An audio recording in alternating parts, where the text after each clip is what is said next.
Here's all the information we've managed to gather about Grand Theft Auto 6 so far. Dedicated fans have compiled a 60-page document that meticulously covers every new feature revealed in last year's leaks. These features have been officially confirmed by Rockstar Games, as they originate from the footage Rockstar themselves acknowledged as part of Grand Theft Auto 6. Keep in mind that the game is still in development, so some details might evolve. However, as of now, these are the features you can expect to find in the game. But bear in mind that it's quite an extensive read, so we'll break it down for you. Let's begin by discussing the game engine. Euphoria physics has undergone adjustments, and improvements have been made to the ragdoll physics and overall game physics compared to GTA 5. Additionally, Grand Theft Auto 6 will incorporate lighting and skybox systems similar to those seen in Red Dead Redemption 2. This means you can anticipate enhancements like volumetric clouds and better lighting, which mark a significant leap forward, even compared to Red Dead 2. One notable detail from the leaks is the presence of heavy fog, a feature not prominently seen in GTA 5, except for snowy conditions. Advanced weather systems will play a more prominent role in GTA 6, adding depth and immersion to the game world.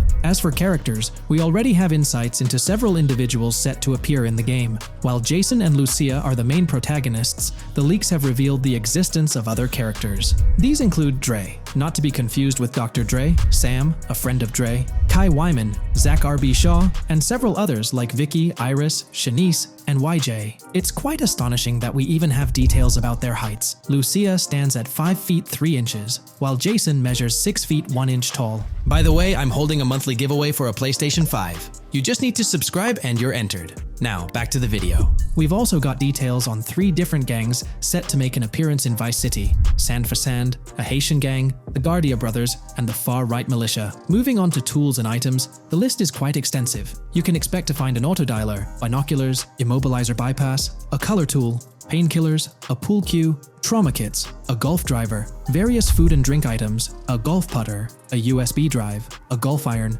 a crowbar, a golf wedge, a torch, a Slim Jim, a tracker jammer, a duffel bag for stashing your loot, cigarettes, and a backpack, again for storing your loot. When it comes to weaponry, the leaks confirm several options: a rocket launcher, an assault rifle, a baseball bat, a polymer pistol, a knife, a bolt-action sniper rifle, a Molotov cocktail, a spear gun, which is intriguing, a smoke grenade, a compact SMG, a flashbang, a micro SMG, a hunter sniper rifle, a heavy machine gun, an auto rifle, and a pump-action shotgun. The weapon wheel system will be divided into 3 sections: weapons, equipment, and gear. This setup is reminiscent of Red Dead Redemption 2, where you had access to your weapons, items, and horse all in one interface. Notably, we've seen glimpses of the ability to hold different weapons in each hand, and there's an additional quick item inventory in the bottom left corner of your screen. In a video clip, we observed an NPC firing at Jason, and shortly after, we noticed that Jason's health was low. A tip appeared on the left side of the screen, indicating, "You were injured. Your health will regenerate slowly. Open your weapon wheel and use a recovery item to replenish your health faster." Unlike GTA 5, where your health regenerated only up to 50%, in GTA 6, it seems that you may regenerate to full health naturally, albeit at a sluggish pace. However, if you want to expedite your healing process, you can employ a medical item. We've got confirmation on 7 open-world activities that will be available in the game. Currently, these activities include dice, golf, fishing, and races. Additionally, there's a van shipment activity, and in one of the videos, you can spot the spawning location for a delivery van event. This location is near the industrial area of Port Gellhorn, and it's noteworthy that there's a warning poster about security cameras in this area, suggesting the need for caution while attempting to rob the van. Now, regarding robberies, if you've seen the leaks, you might remember the Hank's Waffles robbery, which was quite impressive. Jason and Lucia took on the challenge of robbing this massive diner. In another clip, when Jason was entering a store for a robbery, it became apparent that he possessed an ability allowing him to see through walls. The leaks also mention events related to searching vehicle trunks for something valuable, or perhaps finding nothing at all. Moving on, there's another event type called deliveries mentioned, specific to Port Gellhorn. It's somewhat challenging to predict the exact nature of these events, but that's all the information we have for now. As for enterable buildings, Grand Theft Auto 6 is set to offer more opportunities for exploration. Confirmed locations you can enter include the Malibu Club, a pawn shop, the Jack of Hearts, supermarkets, bars, restaurants, apartments, and laundries.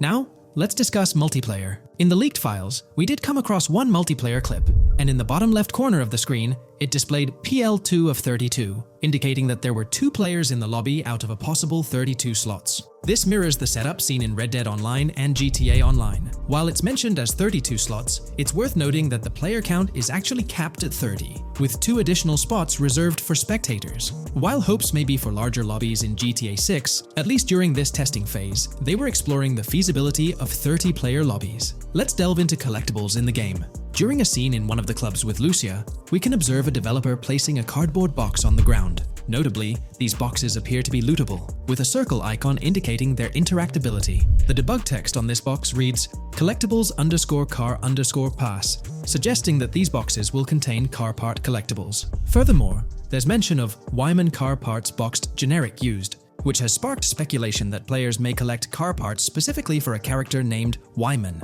It's inferred that both Jason and Wyman share an interest in classic cars. Moving on, we've got collectible hats. In a video featuring Jason in an apartment, a developer is seen interacting with a hat labeled as an ambient collectible hat in the debug text. This implies that one of the ambient activities in the game will involve gathering various articles of clothing, which adds an intriguing layer to gameplay. Now there's a comprehensive list of brands featured in the game, which I won't read out individually, as many may not be of significant importance to the storyline. Instead, I'll display them on your screen for your reference.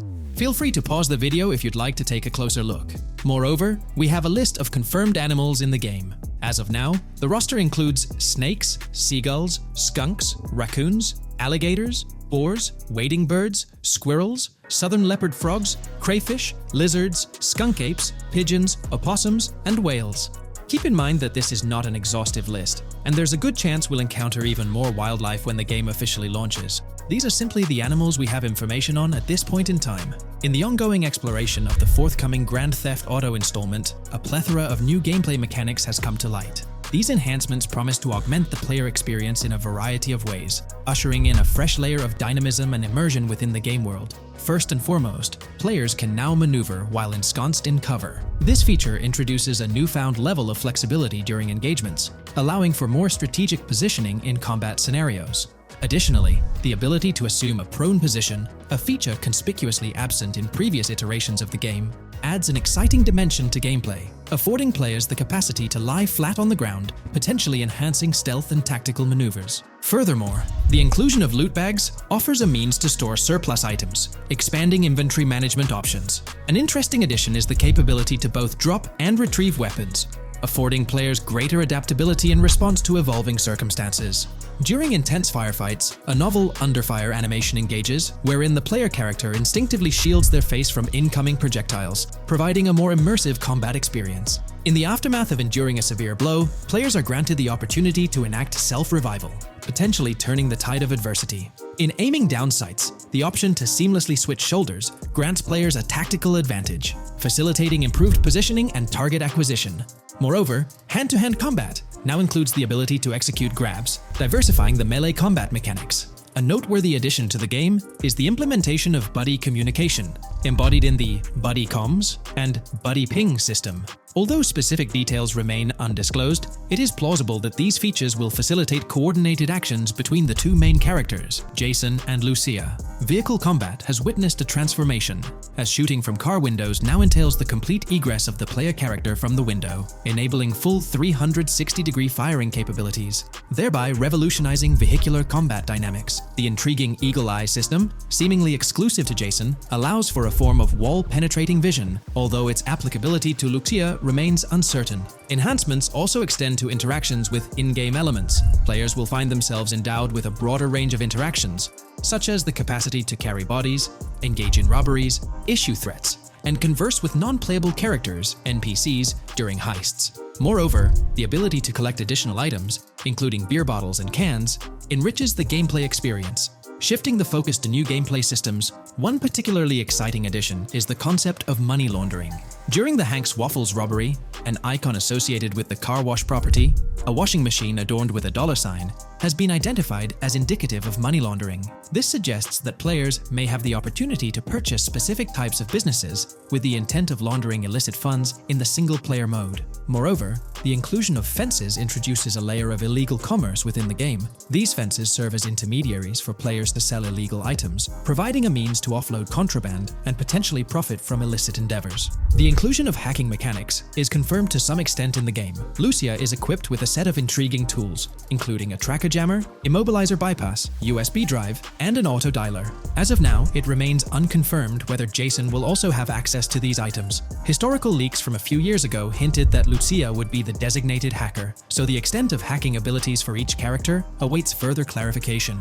Among the event types within the game, two distinct categories emerge: pragmatic cool and chaotic and romantic cool. While specific details surrounding these events are not fully disclosed, they introduce intriguing possibilities for players to navigate. Furthermore, during robberies, players will have the capacity to issue commands to the other character involved. In a video clip from the leaks depicting a robbery, a tip notification suggests checking in with Jason or holding for more options. This implies that players can give their partner commands during a heist. Notably, prompts to instruct Jason to either surrender or follow indicate a degree of control over both characters simultaneously, simplifying coordination compared to relying solely on AI behavior. The witness system and police recognition within the game hold significant implications. During the Hank's Waffle robbery video, an interesting detail surfaces regarding the Wanted Level Stars interface, which includes the term full description. This strongly suggests that witnesses within the game possess comprehensive knowledge about the player character. Consequently, law enforcement is expected to recognize the player once Lucia enters a police vehicle. Additionally, a transition is observed from no vehicle description to full vehicle description in response to Lucia's actions. This implies that even after losing a wanted level, if the police spot the player in the same vehicle, they will react accordingly, potentially leading to an arrest or hostile encounter. During the robbery sequence, Jason can be seen actively preventing customers marked with yellow icons above their heads from calling the authorities or fleeing the scene. Notably, an NPC within the diner exhibits a yellow icon above her head. Following Lucia's exit from the diner, the icon begins to flicker. Subsequently, as Lucia approaches a police car surrounded by law enforcement, the icon shifts to red. The female NPC then departs from the diner, making eye contact with Lucia before hastening away. These developments underscore the sophistication of NPC interactions, presenting a notable advancement in the game's artificial intelligence systems. The prospect of item sharing between the characters Jason and Lucia is on the horizon. A notable example emerges from a video clip where Jason pilfers items from containers, opting to retain some while distributing others. This cooperative element extends to the unlocking of doors and gates, exemplified in a video featuring Jason within the Sand for Sand area, which, if you recall, is the moniker of a gang in GTA 6. In this particular clip, Jason stealthily maneuvers past a red truck, revealing a door from an import garage building bearing the descriptor "door panel locked" in its debug text. In juxtaposition, a gate within the same clip indicates "door unlocked," signifying the necessity of unlocking specific access points. Subsequently, we delve into an extensive catalog of new features, commencing with an upgraded AI system. In a visual excerpt, the enemy AI exhibits an inclination to open fire upon Lucia when she pivots to face them. This hints at AI entities possessing a heightened acumen for discerning opportune moments to engage in combat. Impressively, AI units adapt their elevation relative to surrounding obstacles, steering clear of potentially disadvantageous head-glitching tactics. Furthermore, a prudent alteration manifests as AI adversaries opting to lower their stance during weapon reloads, a judicious move compared to reloading while exposed in the open. Enhanced AI combat tactics are evident in their lateral strafing maneuvers during shootouts. Notably, NPC behavior has undergone substantial refinement. As discernible in the leaked materials, AI characters no longer traverse the game world in solitary isolation, but now frequently assemble into groups. This intriguing development is reminiscent of a feature previously observed in Red Dead Redemption 2, where NPCs often moved in cohesive units. An illustrative instance materializes in a video where Lucia, carrying a duffel bag, shares the sidewalk with three individuals attired as tourists, who engage in animated conversation while strolling past her. This signifies a notable departure from GTA 5, where pedestrians predominantly ambulated in solitary fashion, contrasting with the forthcoming inclusion of group dynamics. perhaps even encompassing couples or social cliques, enhancing the verisimilitude of the game world. A notable addition to the gameplay dynamics is the option to voluntarily surrender to law enforcement during a robbery. The consequences of such an action remain shrouded in uncertainty, warranting further exploration upon the game's release. Furthermore, the mundane act of purchasing gumballs from vending machines emerges as a potentially restorative action. While it can be surmised that gumballs may offer a healing effect, concrete details regarding their function remain pending confirmation. In a nod to realism, akin to GTA 5, the forthcoming installment acknowledges the accumulation of dirt on your character's clothing, reflecting the wear and tear endured during your escapades. The hair and facial hair systems exhibit intriguing variability, with different versions of Jason observable in the leaks, sporting varying hairstyles, including long hair, short hair, stubble, and clean-shaven looks. While not definitively confirmed, this strongly alludes to the introduction of a hair growth system, akin to the one featured in Red Dead Redemption 2. Given the precedents established in the latter game, the likelihood of such a system in GTA 6 appears high. Expanding the repertoire of actions available to players, the ability to consume items directly from your inventory is showcased. When Jason visits a gas station, the inventory reveals options for wine, soda, and fruit consumption, implying that you can partake in these items at your convenience, akin to the mechanics present in Red Dead and GTA Online. Introducing a novel event type named Cop Trap, the game incorporates scenarios where law enforcement sets up traps at multiple locations. While the precise details of these traps remain undisclosed, it is apparent that police will employ diverse tactics to ensnare players. An overhaul in the police system introduces the concept of time until cops dispatch. In this iteration, criminal activities do not instantly summon law enforcement. Instead, players are afforded a brief window to execute an escape before the police response commences. The inclusion of security cameras as a surveillance mechanism adds complexity to evading detection. Unlike the conventional implementation in GTA Online, these cameras employ a detection meter, reminiscent of mechanics seen in games like Payday 2 or Payday 3. Players must act swiftly to evade the camera's line of sight within a specified time frame, akin to a filling bar, to avoid detection. This novel approach to security cameras introduces a fresh layer of challenge and strategy to evading law enforcement. Players will have the newfound ability to restrain non-player characters, NPCs. The primary method, as gleaned from the leaks, involves the use of zip ties. This restraint option becomes particularly pertinent during robbery scenarios, where players can employ zip ties to immobilize NPCs. A novel feature that comes to light is the capacity to loot vehicles. A fleeting glimpse in the Hank's Waffles video reveals a button prompt in the bottom right corner of the screen, labeled Examine SUV. This hints at the prospect of inspecting random cars and potentially engaging in vehicular theft. To make car theft more engaging, an advanced hijacking system is on the horizon. The existence of the Immobilizer bypass device, previously discussed, suggests that pilfering high-end vehicles will pose a greater challenge.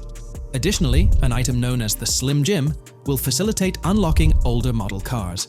These mechanics collectively point to the notion that hijacking automobiles will become a more intricate endeavor, with the potential for car theft endeavors to end in failure. Furthermore, two intriguing event types emerge, namely carjacking, CAT, and carjacking, advanced AI. These events suggest that the vehicular hijacking process will incorporate nuanced elements, potentially involving the interference of an AI-controlled entity.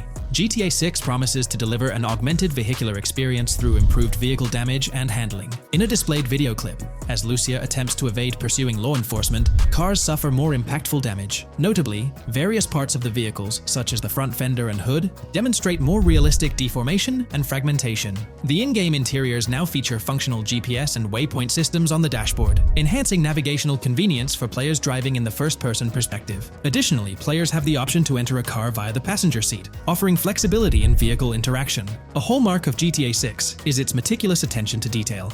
Players can encounter raccoons engaging in behavior, such as rummaging through trash cans and pilfering food bags. These instances are categorized as world events, denoted as raccoon climb out of garbage, raccoon rummage trash, and raccoon steal food bag. While numerous other subtle details enrich the game world, they are too numerous to enumerate here. Interested individuals can explore these intricacies further through the provided link.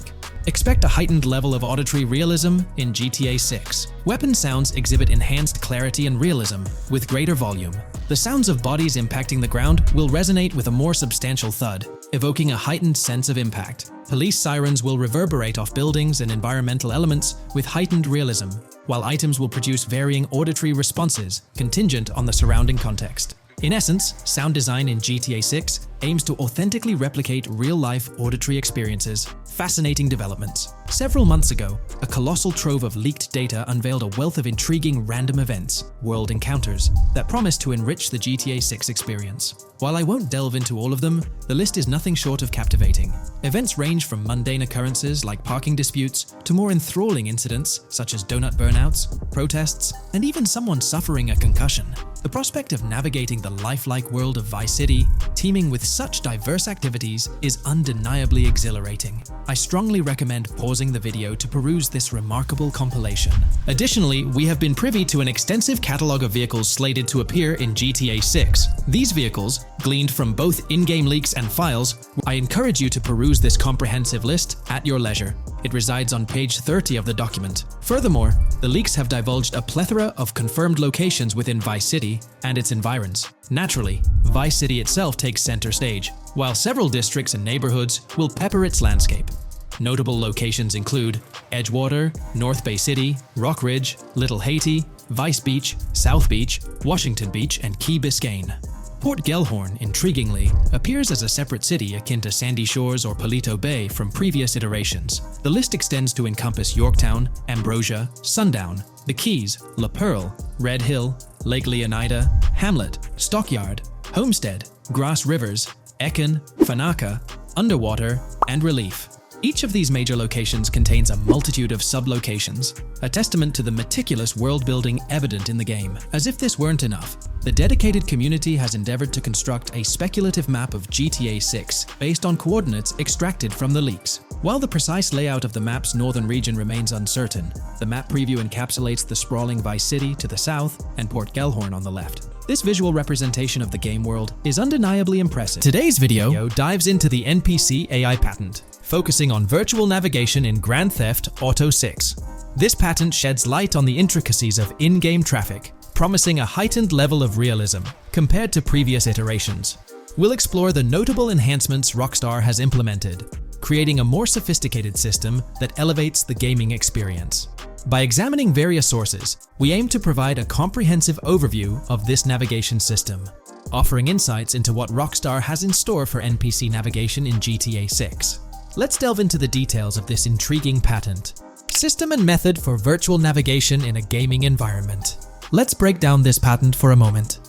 Essentially, it gives us insight into how non-playable characters operate within the game environment. They explain that NPCs' actions are controlled through artificial intelligence, allowing for real-time decision-making based on preset algorithms. In many systems, this is achieved through nodes and links, where each node contains important data that influences NPC movement. For example, in a game involving vehicles, this data could include factors like vehicle speed, lane width, road type, and number of lanes. Now, these nodes are essentially waypoints that NPCs follow to navigate from one point to another. In simpler sections of the road, these nodes might be connected linearly, guiding NPCs straightforwardly. But in more complex areas, like junctions, the nodes become more intricate. Take a basic intersection, for instance. A vehicle approaching it would have several exit options, leading to a branching network of nodes. In older systems, like the one used in GTA 5, NPCs might make decisions at these junctions based on simple rules, sometimes leading to behaviors that seem a bit random. However, this conventional method has its limitations, especially when it comes to handling various factors like weather conditions, changing lanes, parking cars, or anticipating road exits. In these situations, the old system could falter, as NPCs might not adapt well to the dynamic environment. One downside of the node-based system is its limited capacity to replicate real-life factors that humans naturally consider. Another drawback is its constraint in automating NPCs effectively. Due to memory and processing limitations, only a set number of NPC-controlled cars can be spawned in the game. Naturally, players crave a more immersive experience with a greater number of NPC-controlled cars on the road. Moreover, in conventional systems, NPCs often repeat the same actions, and some may even disappear as players get closer to them. Additionally, in GTA 5, the system relies on local traffic avoidance for NPCs to steer clear of collisions. This means that NPCs continuously scan their immediate surroundings each frame for any obstacles like vehicles, pedestrians, or objects.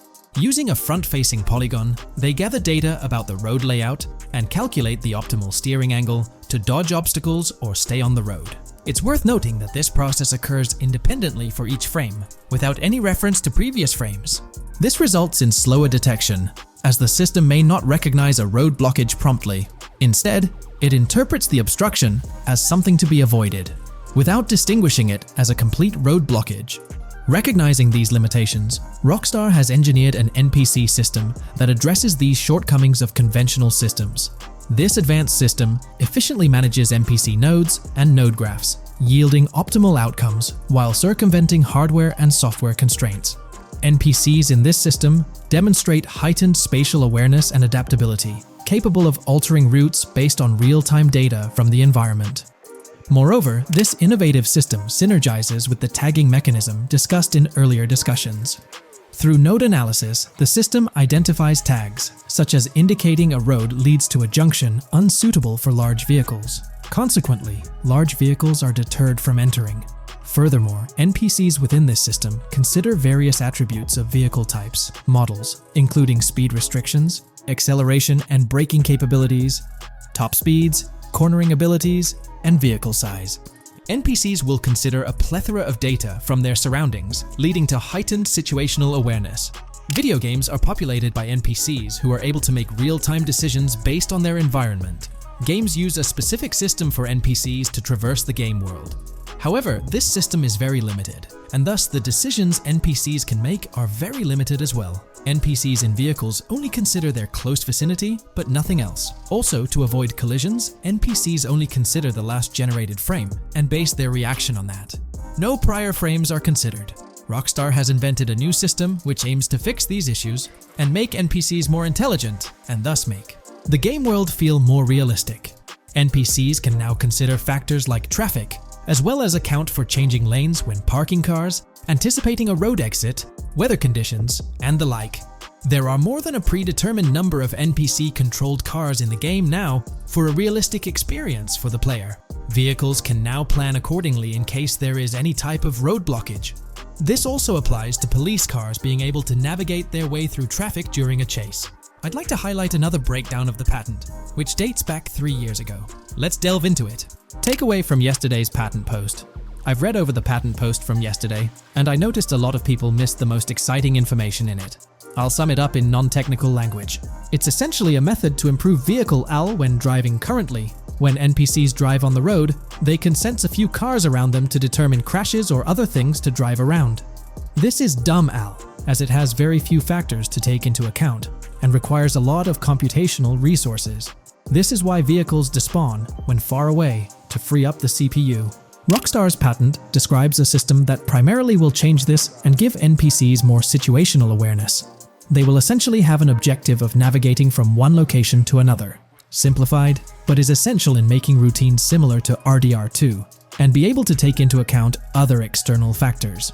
Coolest of all, NPCs will still exist when your game isn't rendering them in this implementation. Specific examples mentioned by Rockstar state they will be able to use weather conditions, traffic, and crashes to determine where to go. Some areas might be dangerous in the rain, they might avoid it. If an area has too much traffic, they will avoid it. Possibly destructible environmental areas could be reacted to. Similar to bridges in Just Cause, this point is speculation, however. Cars will also be able to take into account number of lanes and speed in their decisions. NPCs will be also able to take into account high-speed chases and be able to navigate if they themselves are speeding. There will also be other reactions that are mentioned specifically, such as changing lanes before a highway exit appears, and as Rockstar puts it, driving slower on residential-type roads, or having to perform certain maneuvers to avoid oncoming traffic on single-lane streets. The large part they also mention is this implementation uses a lot less processing power. The NPC schedules can be relayed by a central server. They could possibly use the console itself as well, and it doesn't require the same constant surrounding analysis. As previous AL Rockstar mentions, this will allow them to have denser traffic with the same resources. A large aim also seems to be realism. Rockstar's patent mentions realistic reactions to various factors as being the main intent. For example, NPCs will each have different driving ability levels based on the driver and the car. Essentially, each driver will have its own profile. and have unique driving characteristics as well as skill level. Some might speed, others might not. Each vehicle will also affect the driving of these drivers. We're eagerly anticipating the debut of this new system in action in GTA 6. Share your thoughts in the comments section below.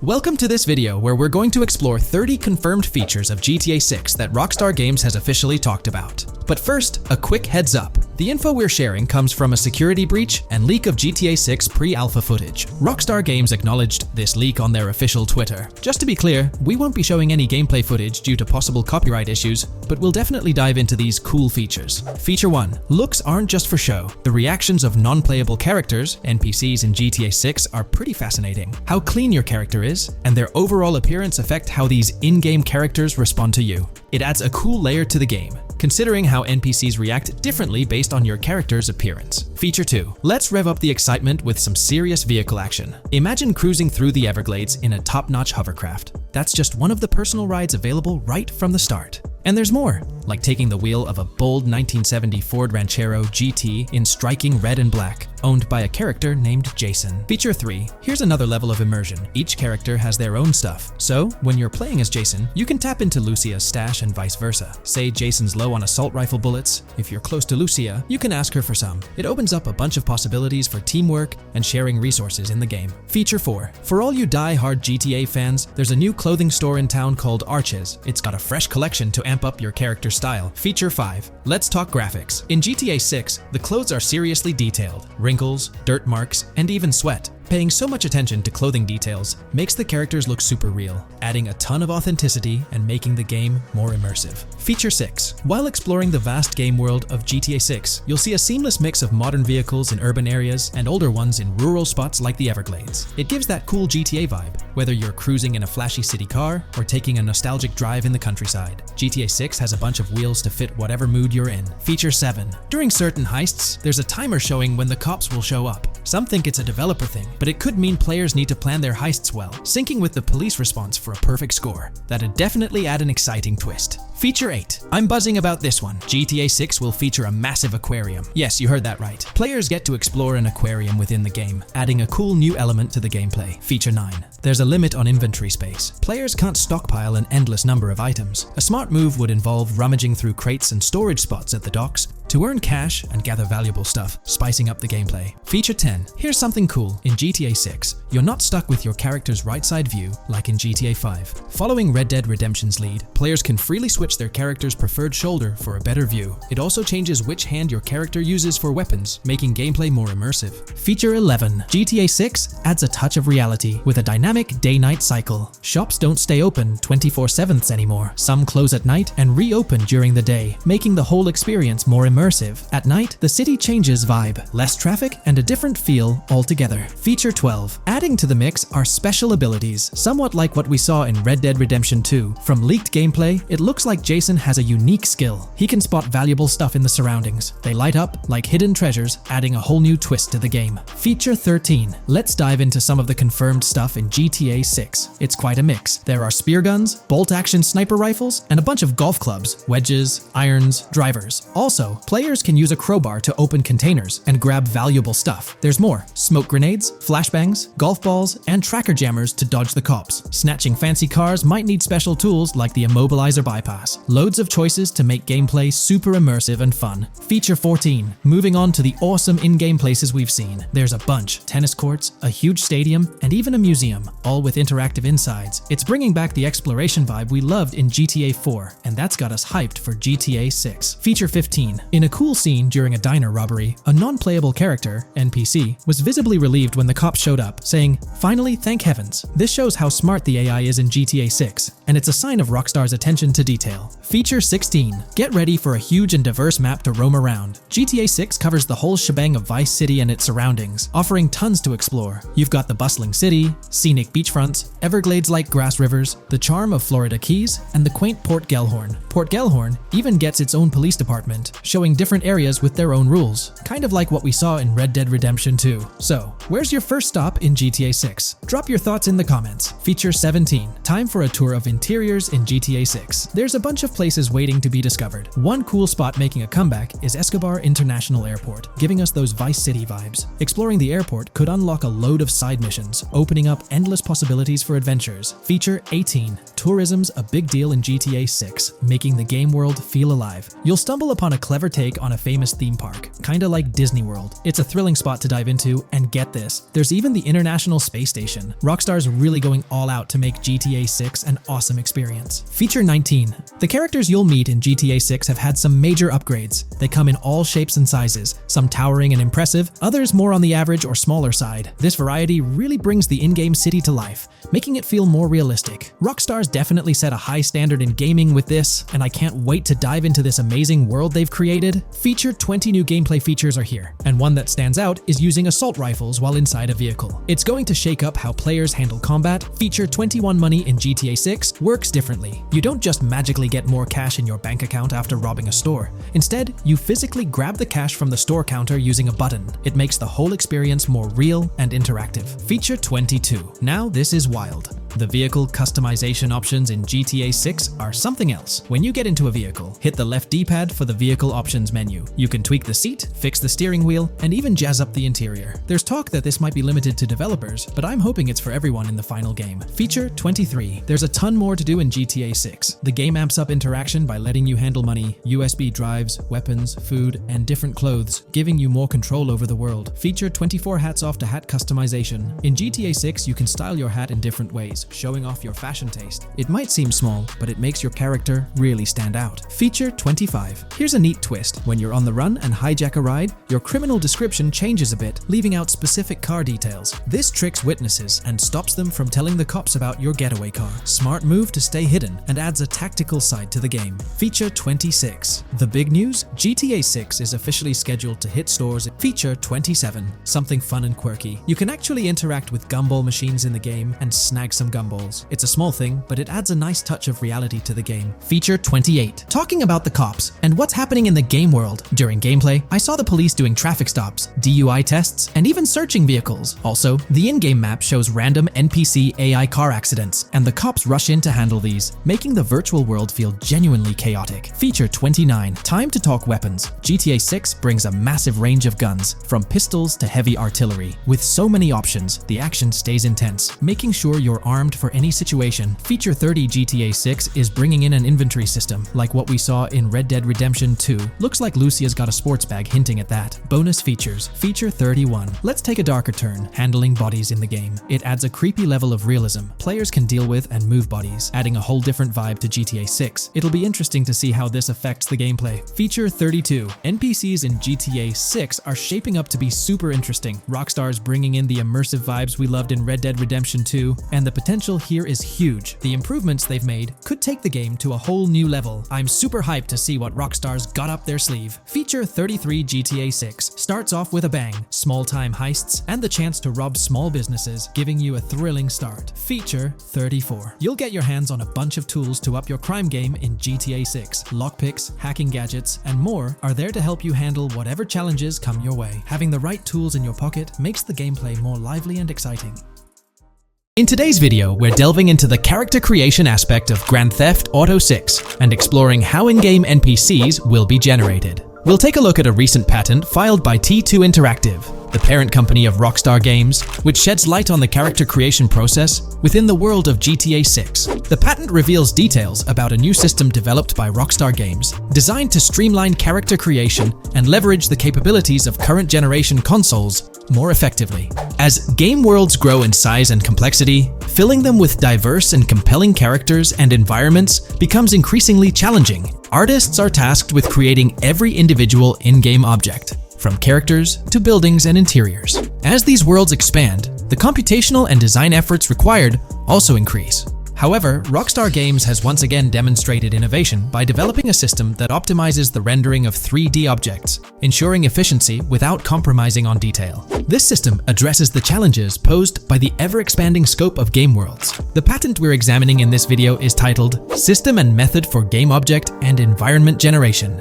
This video takes a deep dive into the generation of building interiors and characters within the expansive world being crafted by Rockstar Games. The patent starts off by providing an overview of how objects function within 3D spaces, as explained by Rockstar. Objects used in 3D graphics, often called assets, are a combination of geometry data, for example, the 3D model, and data for textures associated with the geometry data. An asset may be formed of one object, or it may be a composite object made from a combination of objects. The objects that form a composite object may in different contexts be used as independent assets unrelated to the composite object, or they may always be used as a subset of a larger object. They've provided an intro to how 3D objects function in games, aiming to help us grasp the workings of their latest invention. Persons of skill in the art will recognize that many different sorts of assets, such as vehicles, can be made from collections of subcomponents. For example, one aspect of the game might require a room, say a dining room. That entire dining room could be considered one game asset, but it will likely be created from several other assets, such as a table, chairs, dishes, glasses, wallpaper, flooring, etc. The glasses and chairs are independent of the larger dining room asset. As another example, a virtual person in the game, such a background character in a scene, would also be an asset. A person asset might be made up of a number of interchangeable objects, such as legs, a torso, arms, a head, etc. Because the person is made up of interchangeable objects, a variety of different persona sets can be made by mixing and matching different constituent parts. But a body part like a torso might always be used as a subpart of a larger body object. Prior art systems generally include libraries of game assets. The systems and methods of the present disclosure add a metadata layer to these game asset systems and provide modified development and game architectures to take advantage of the new metadata layer. This metadata layer includes tags that are added to the object in order to provide useful descriptors. In a preferred embodiment, these descriptors are completely free-form and without context. This allows developers to specify information about objects as needed without having to be locked into a rich pre-configured schema. Rockstar's new system introduces an additional metadata layer and utilizes tags for enhanced functionality. In the next section, they provide examples illustrating how this tagging system will operate. For instance, characters and virtual beings within the game world will be assigned tags like skinny, chubby, average, attractive, ugly, young, old, and so on. They explain that this tagging system won't just apply to the 3D models or textures alone, but to the entire object package, which includes the model and its associated textures. Essentially, every aspect of a particular character will be tagged. For example, skin textures for elderly characters will be tagged as old, while arms and torsos for heavier characters will be tagged as chubby. They also list other tag examples provided by Rockstar, such as sporty, hipster, emo, preppy, nerdy, luxury, basic, new, worn out, business, and formal. Moreover, each component can have its own tag, and there can even be collections of assets with tags. Furthermore, they explain that all these assets can be stored on servers for easy developer access via an application programming interface (API). Additionally, these assets can be stored in various formats like XML, limited text, binary encoding, relational databases, and others, depending on the developer's proficiency. The systems and methods of the present disclosure further advantageously use the metadata via a rule set layer that uses the metadata to increase the speed and efficiency of game rendering, world or scene creation, game script execution, and rendering fidelity. In particular, the rule set allows designers to add context to the tags and to control their use by setting rules for the asset usage and the asset's interaction with the game and other objects. These rules are unrestricted and can be used to provide a wide variety of different capabilities and restrictions for objects. Let's take a look at how these tags will be put into action. For instance, if a jacket object is created, a tag like additional top garment can be assigned to it. Then, during gameplay, certain rules might search for this specific tag to identify objects like jackets. Furthermore, in a cold setting, the character's health stat may decrease at a slower rate because the character stays warm with the additional top garment. Moreover, the additional top garment tag could enhance rendering efficiency. For instance, if a character wears a shirt underneath a jacket, the shirt occupies memory space. Since the shirt is mostly covered by the jacket, Rockstar plans to replace the full shirt with a smaller texture, only containing the visible parts under the jacket, thus conserving memory. The combination of tags and the rule set can also be used advantageously for procedural generation of game objects and environments. For example, a game scene could be created in a game script by calling assets based on tags, rather than calling the assets explicitly. For example, If the game scene called for virtual characters in a movie theater, the game designer could simply specify a need for predetermined X number of characters with casual dress. If the designer wanted a sci-fi movie playing at the theater, it might also call for a higher percentage than normal of characters tagged nerdy. The metadata rule set interface would interpret these general instructions at game runtime to randomly generate virtual characters fulfilling those needs. Additionally, this system offers increased efficiency. For instance, the entire character object doesn't need to be packaged before streaming to the GPU for processing. Instead, they can be generated directly on the GPU using existing model and texture assets. Of course, Rockstar aims to utilize as many preloaded GPU textures as possible, while maintaining a realistic variety in the scene.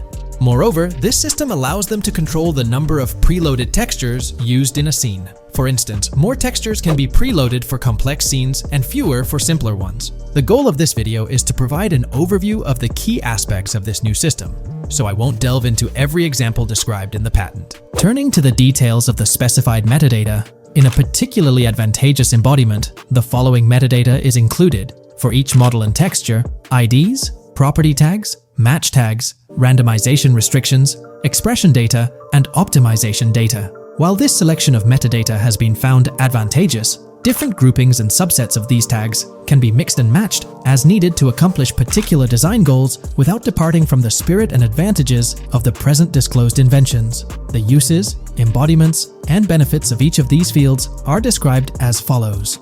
These elements constitute the metadata, and while I won't delve into each one individually, they essentially represent the various tagging methods Rockstar employs to organize models and textures.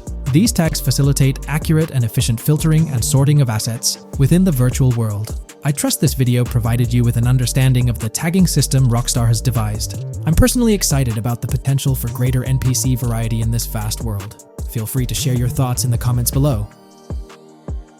Hey there! In this video, we're diving into an upcoming terrain system in GTA 6, brought to you by Rockstar Games. Additionally, we'll explore some cool graphics enhancements like ambient occlusion, global illumination, and material tinting slated for the next GTA. The scoop comes straight from an official patent filed by Take-Two Interactive, Rockstar's parent company. So let's kick things off by checking out the patent titled Method and Apparatus for Enhanced Graphics Rendering in a Video Game Environment. According to Rockstar Games, the rendering of real-time graphics usually happens in a pipeline setup like this one. At the core of it, the process kicks off by handling 3D vertex information, moving on to render pixel-level details like light color and shadows. In the current systems, one or more shaders are employed for this pixel-level rendering. These shaders are essentially programs that operate on the GPU. The challenge in rendering lies in finding the right balance between realism and detail, while ensuring smooth performance, aiming for that higher frame rate. For example, a virtual world should illustrate various terrains that mirror a number of lifelike geographical areas. Each of these terrains can provide unique interactions with a virtual character in the video game. By way of example, a virtual player traveling through sand or snow should leave footprints that are different than the virtual player walking down a concrete sidewalk. However, because of the number of various terrains that need to be accounted for, and the unique behavior of each terrain, conventional graphics systems do not have enough processing power to account for dynamic terrain and the associated interaction with players of the game. So, Rockstar Games developed a shader system for efficiently rendering various types of terrain with high realism. Let's take a peek at the system. The world level map, visible in the bottom right, outlines all the different dynamic terrains, such as muddy, sandy, grassy, hard ground, snowy, and more. Take a gander at this world level map showcasing the diverse terrains. Now, let's explore the various dynamic terrain zones within the game world. Using Red Dead Redemption 2 as an illustration, this world level map plays a pivotal role in determining the terrain that players or NPCs interact with. Essentially, it acts as the foundation to generate a trail map. Think of a trail map as a record of all the imprints left behind by characters, vehicles, and other objects, like the aftermath of explosions. Take this image for instance, showcasing how the snow has been altered by the actions of this NPC. Different shaders of the shader system are used for different terrain types and with different trail map types. For example, basic terrains do not require special shaders, while shallow mud terrains can advantageously benefit from a parallax surface shader to efficiently show ruts and tracks in the terrain with a high detail trail map. As an additional example, deep mud terrain may use a tessellation surface shader to model the ruts and tracks in the mud. You might be aware that in Red Dead Redemption 2, you can leave realistic footprints in the snow and mud. Rockstar explained that they employed two shaders for this effect. parallax maps, and desolation. These shaders create a convincing illusion of high-level deformation, where footprints appear on the terrain's surface. In reality, the surface is warped, but not physically deformed, ensuring a smooth and polished movement experience. In GTA 6, they're applying the same technique to bring an extra layer of realism. This will be particularly noticeable with explosions, firing RPGs at the ground, walking through mud, or driving vehicles through it, each leaving distinct tracks based on the terrain. RPGs, for instance, will create craters on the ground. This adds a significant level of interactivity, making it feel like you're genuinely impacting the game world in real time. Despite it being an illusion, the result will be remarkably realistic, akin to the snow in Red Dead Redemption 2. To sum it up, this graphics rendering patent encompasses the dynamic terrain, ambient occlusion, global illumination, and material tinting, all exciting new features making their way to GTA 6. Rockstar has invented and patented new graphics rendering systems, which aims to fix some of the problems of traditional graphics rendering systems to make graphics rendering more efficient, thus improving performance and allowing for better, more realistic, and more immersive visuals. Dynamic Terrain System. This is a system that records and creates trail maps which make it possible that terrains can be visually deformed when being interacted with in various ways. Players, NPCs, vehicles, objects, and explosions can affect the terrain. For example, leaving footprints or vehicle tracks in sand can be seen in action in Trailer 1. Explosions will leave craters in the terrain as well. It's also possible for certain changes to the terrain to disappear over time. For example, footprints and tracks in mud disappearing after some time, since the viscosity of mud makes it return to its normal state after some time. There are different types of terrains, for example, muddy, sandy, hard ground, grassy, or snowy terrain. Each type of terrain will react differently. A sandy terrain will be more easily deformed than a grassy terrain, for example. In the initial part of our video, we delved into the rendering pipeline, which also incorporates a lighting stage. While conventional systems often utilize cube maps for pre-rendering lighting, it's worth noting that this is mainly for static elements. When it comes to dynamic characters, pre-computed lighting falls short in accommodating changes from objects within the scene. Although ambient occlusion can be pre-baked, it lacks the capability to update dynamically. Realism takes a hit due to this. Conventional systems often incorporate static lights to mimic reflected light, like sunlight bouncing off the ground and under a table. However, this static approach fails to update with changes in the light source. To address these challenges, Rockstar has patented new systems. Ambient occlusion. This is a graphics technique that can be utilized in multiple forms to determine how light and shading are displayed on an object. It can lead to darkened areas, enhanced contrast, and improved surfaces due to this technology. This patent's ambient occlusion system offers some special advantages. Determined by either preset or randomized assets based on developer discretion, the lighting can greatly provide a new vision to world building to make certain areas stand out, akin to a real-life setting. Global illumination. Global illumination is a graphics rendering technique that models how light is bounced off of surfaces onto other surfaces in direct light, rather than being limited to just the light that hits a surface directly from a light source, direct light. Rockstar's system detailed in this patent uses a bounce map that is projected in a top-down fashion to determine reflected light off of the ground. This bounce map is then converted into a texture that provides an approximation for the expected bounce back of light. This simulates the effect that would be achieved rendering the multiple passes of lighting to account for the natural bounce reflections. The bounce map can then be integrated into the lighting pipeline. During this, a technique is used to determine the area that needs this extra pass for each frame. This way, only the visible and required area is rendered with this technique, thus making it very efficient and less performance intensive. Overall, this provides many of the benefits of ray tracing without the computational expense. Ray-traced global illumination will probably still be in the game.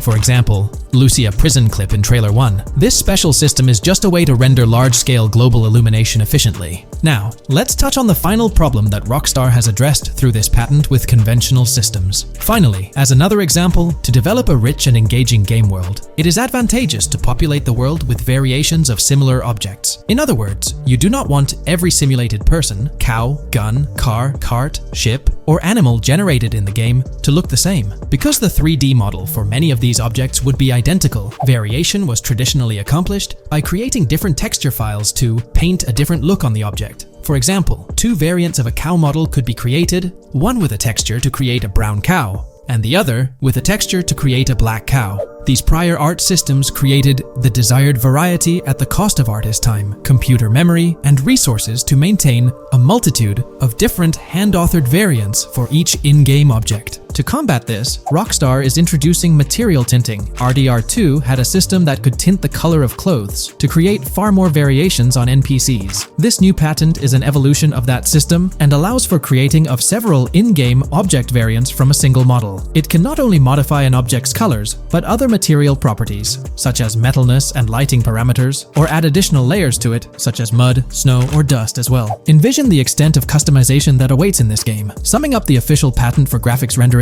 it's evident that Rockstar has elevated numerous systems from Red Dead Redemption 2. Share your thoughts on everything covered in today's video in the comments below. In today's video, we'll delve into the most recent iteration of the GTA 6 mapping endeavor. We'll explore the freshest alterations introduced to the map, including newly incorporated locales and adjusted road placements. Additionally, we'll examine some intriguing revelations stemming from the inaugural official trailer, such as the appearance of a swordfish. Furthermore, we aim to tackle one of the pivotal queries surrounding GTA 6, the extent of Rockstar's intention to amalgamate multiple states into the fictional entity of Leonida. We'll sift through all available clues, encompassing leaks and insights from the initial trailer, to shed light on the potential inclusion of Georgia in the game. Let's kick off by scrutinizing the latest rendition of the GTA 6 mapping endeavor. This most recent update, which debuted just a few hours ago, represents the pinnacle of this extensive fan-driven mapping project. Here's a peek at the current state of the GTA 6 map. We've got Vice City and Port Gilhorn in the mix, with tweaks made to both cities, along with some other spots on the map. Keep an eye out for changes like the prison from the opening shot and the Gator Keys. To kick things off, there's a fresh addition to Vice City known as Waning Sands.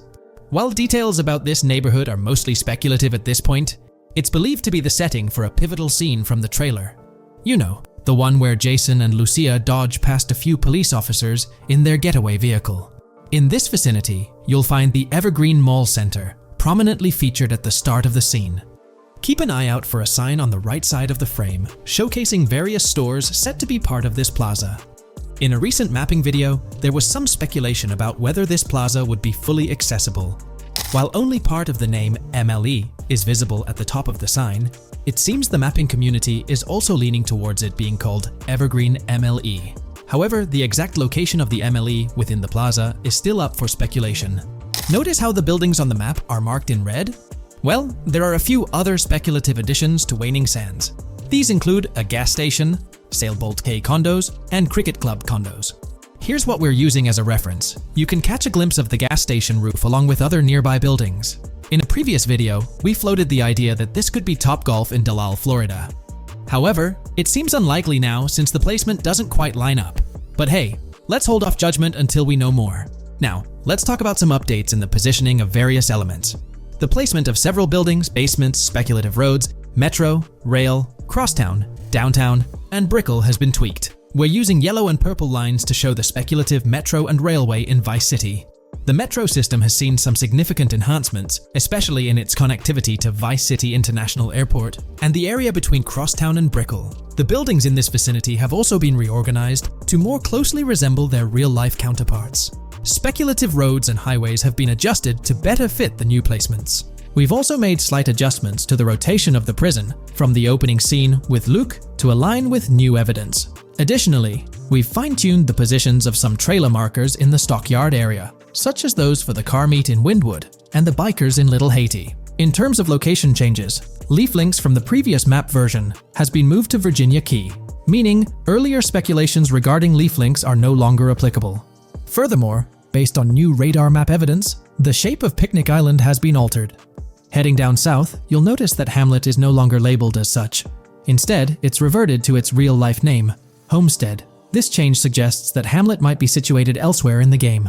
Now, shifting our focus to Port Gellhorn, the other major city on the map, it's also undergone some updates. We've added more speculative details for the area across the body of water on the other side of Bure Bridge, incorporating new evidence into the mix. So, to sum up, those are the latest updates to the GTA 6 mapping project. Before we wrap up, let's delve into an interesting discovery from the first official trailer. I'm not into fishing, but I noticed this in the trailer, and my first thought was a swordfish, but I could be wrong. Is anyone who knows more about fishing able to confirm? Let me know what you all think this is. Well, that's quite an intriguing find. Personally, it seems like a house decoration to me, but I'm eager to hear your thoughts in the comments below. In the next part of this video, we'll tackle the question about Georgia. On display in the leaks and backed up by inside journalists, the game will feature a plethora of locations that focus on Miami and the surrounding areas. The two main locations of the game are Vice City, based on Miami, and Port Gellhorn, which lifts direct locations from Panama City. As well as this, it seems Rockstar have brought down and featured locations from Georgia, including a prison and mountain ranges not present in real-world Florida. I'm curious, do you think Georgia will make an appearance in GTA 6? Let's examine the evidence we have so far. There have been some recent findings, so let's kick off by checking out this Reddit post. Georgia evidence. In the leaks, there's a mention of canyon etchings, along with the other ambient events, which I thought couldn't be in or based in Florida. The nearest canyon to Florida is Providence Canyon State Park in Georgia, and is only 2.5 hours away from Florida. This also may explain Red Hill Forest and the testing of Scree Hills in the leaks. There's also a couple mountains, or large hills, seen in the trailer. The first looks more like a large hill in North Florida, probably for hill climbing, but the second one at the end of the trailer looks like a Georgia mountain, like the one seen in the leaks. First off, this individual is discussing a clip from the leaks, where a developer is seen firing an assault rifle at a vehicle while Lucia is in the background. They've noted several ramps in the clip, suggesting developers use them to test vehicles on different slopes. The clip also shows various types of ramps listed, including MTB ramps, hill climb, mud drag, Scree Hill, mud drag string, and crash tests, as well as MX tracks. The speculation is that Rockstar might have been testing the Scree Hill due to its resemblance to locations in Georgia. Additionally, two shots from the trailer show hills. One at the 59-second mark where someone jumps on a table, causing it to break, revealing multiple cars ascending a steep hill in the background. And another in the final shot, where Lucia kicks down the door to a convenience store, showing another hill or mountain through the window. Let's delve into the comments and see what the community thinks about these hills. Are there similar hills in Florida? Or has Rockstar taken some creative liberties and introduced hills from Georgia? Ekanfinaka is a place in the game, shown by the leaks. And Ekanfinaka is literally the old name for a swamp in southern Georgia. Not to mention we saw a big hill, small mountain. I've lived in Florida for a long time. There are no hills, anything like that in the state. Northern Florida has some hills, but nothing like that at all. The hill in the leaks resembles the Blue Ridge in northern Georgia. It's a fictional state. It could be a collection of features from 4 or 5 states for all we know. 2 hours outside of Florida is hardly breaking the concept. I'd imagine much of the urban landscape will be much like Florida, with the outskirts being closer to Caribbean, or as you said, Georgia. There's a separate post talking about these mountains in GTA 6. We know GTA 6 is being based in Florida, a relatively flat state, so it'd be obvious to think that the game will stay true to its setting. However, one interesting thing I found in the diner robbery footage from the leaks is that a huge mountain can be seen in the far distance, particularly around the part where Lucia starts approaching the police car from the passenger side. I'm not sure if anyone else has noticed this, but it's interesting to note, considering Florida is the flattest state in the country, LOL. Maybe we can go to other states? The area does resemble rural Georgia. Thoughts? I think it will be more similar to RDR2 than past GTAs where it's only one state. I bet the map will be a hybrid of Georgia and Florida. If not, then Florida and most likely another country like Cuba or some South American country with mountains. Yes, probably we can visit the state of Georgia. A few weeks ago, someone found out that the prison you can see in one clip is from Georgia as well. Multiple states in the game. The Florida Scout lady mentioned Rockstar scouting interiors in Florida and other states in the southeast. Hopefully this means we get towns, or maybe cities in these other states, instead of simply hilly terrain. As this individual pointed out, there's a prison visible in one of the leaked clips, and it bears a striking resemblance to Augusta State Medical Prison. Situated in Grovetown on the county lines of Columbia County and Richmond County in Georgia, United States, this facility houses primarily male inmates with occasional female inmates and has a capacity of 1326. Built in 1982 and operational since 1983, it operates as a close security prison. Augusta State Medical Prison was one of the 7 prisons involved in the 2010 Georgia prison strike. With such solid evidence pointing towards Georgia, or at least a portion of it being featured in the GTA 6 map, it's worth noting that Rockstar has done similar things before. In GTA San Andreas, for instance, they created the state of San Andreas, which is a blend of California and Nevada, with Las Venturas mirroring Las Vegas. Feel free to share your thoughts on everything discussed in today's video in the comments section below. From 2022 and onward, a group of passionate GTA fans have been diving deep into GTA 6 gameplay leaks, and what they discovered was wild. Their mission? They're trying to map out the entire landscape of GTA 6 before Rockstar Games even releases the official game. And guess what? They're actually making some serious headway. This is all about the ongoing GTA 6 mapping project. So, how did this whole endeavor start anyway? It's an interesting story that not many folks are aware of. You see, there was a similar craze back when GTA 5 was announced. Back in 2011, a group of dedicated fans took it upon themselves to predict and sketch out the layout of GTA 5's terrain. How did they do this? By meticulously analyzing every single trailer that Rockstar Games dropped in the year leading up to the game's eventual release in 2013. The surprising part? When the game finally hit the shelves, a substantial chunk of what these fans had mapped out turned out to be surprisingly accurate. Sure, there were a few locations that were a bit inaccurate, like the military base being off and the dam placed in the wrong spot. Also, there were some variations in the overall shape of San Andreas, but considering they solely relied on Rockstar's official footage and had put in 2 years of work, their accuracy was pretty commendable. Now imagine this, if they could pull off that level of detail with just the trailers, think about what these enthusiasts could achieve with the leaked, under-the-radar stuff that slipped out prematurely. Plus, add in an extra year of combing through details and data. This mapping project is being led by a user called Dupzor, who is the project manager of this whole thing. On September 18th, 2022, when a massive leak dropped over 90 minutes of GTA 6 footage, the map enthusiasts went into full gear. While I can't exactly showcase the leaked content here, what really sparked the interest of the community were the coordinates embedded within the developer's HUD. These sneaky numbers revealed the exact whereabouts of the player concerning the game map. And let me tell you, GTA 6 fans wasted no time diving into this goldmine of information. With these coordinates in hand, the community went Sherlock Holmes mode, meticulously mapping out the game's terrain and identifying key locations. For instance, in one intriguing clip from the leaks, Lucia and Jason were caught in the act, robbing what seemed to be a Waffle House. This incident was marked by a simple white dot on their evolving map project. But it wasn't just a random dot, it was a significant clue. By cross-referencing the coordinates provided in this clip with other glimpses from the leaked footage, they managed to calculate the spatial relationships between different spots showcased in the leaks.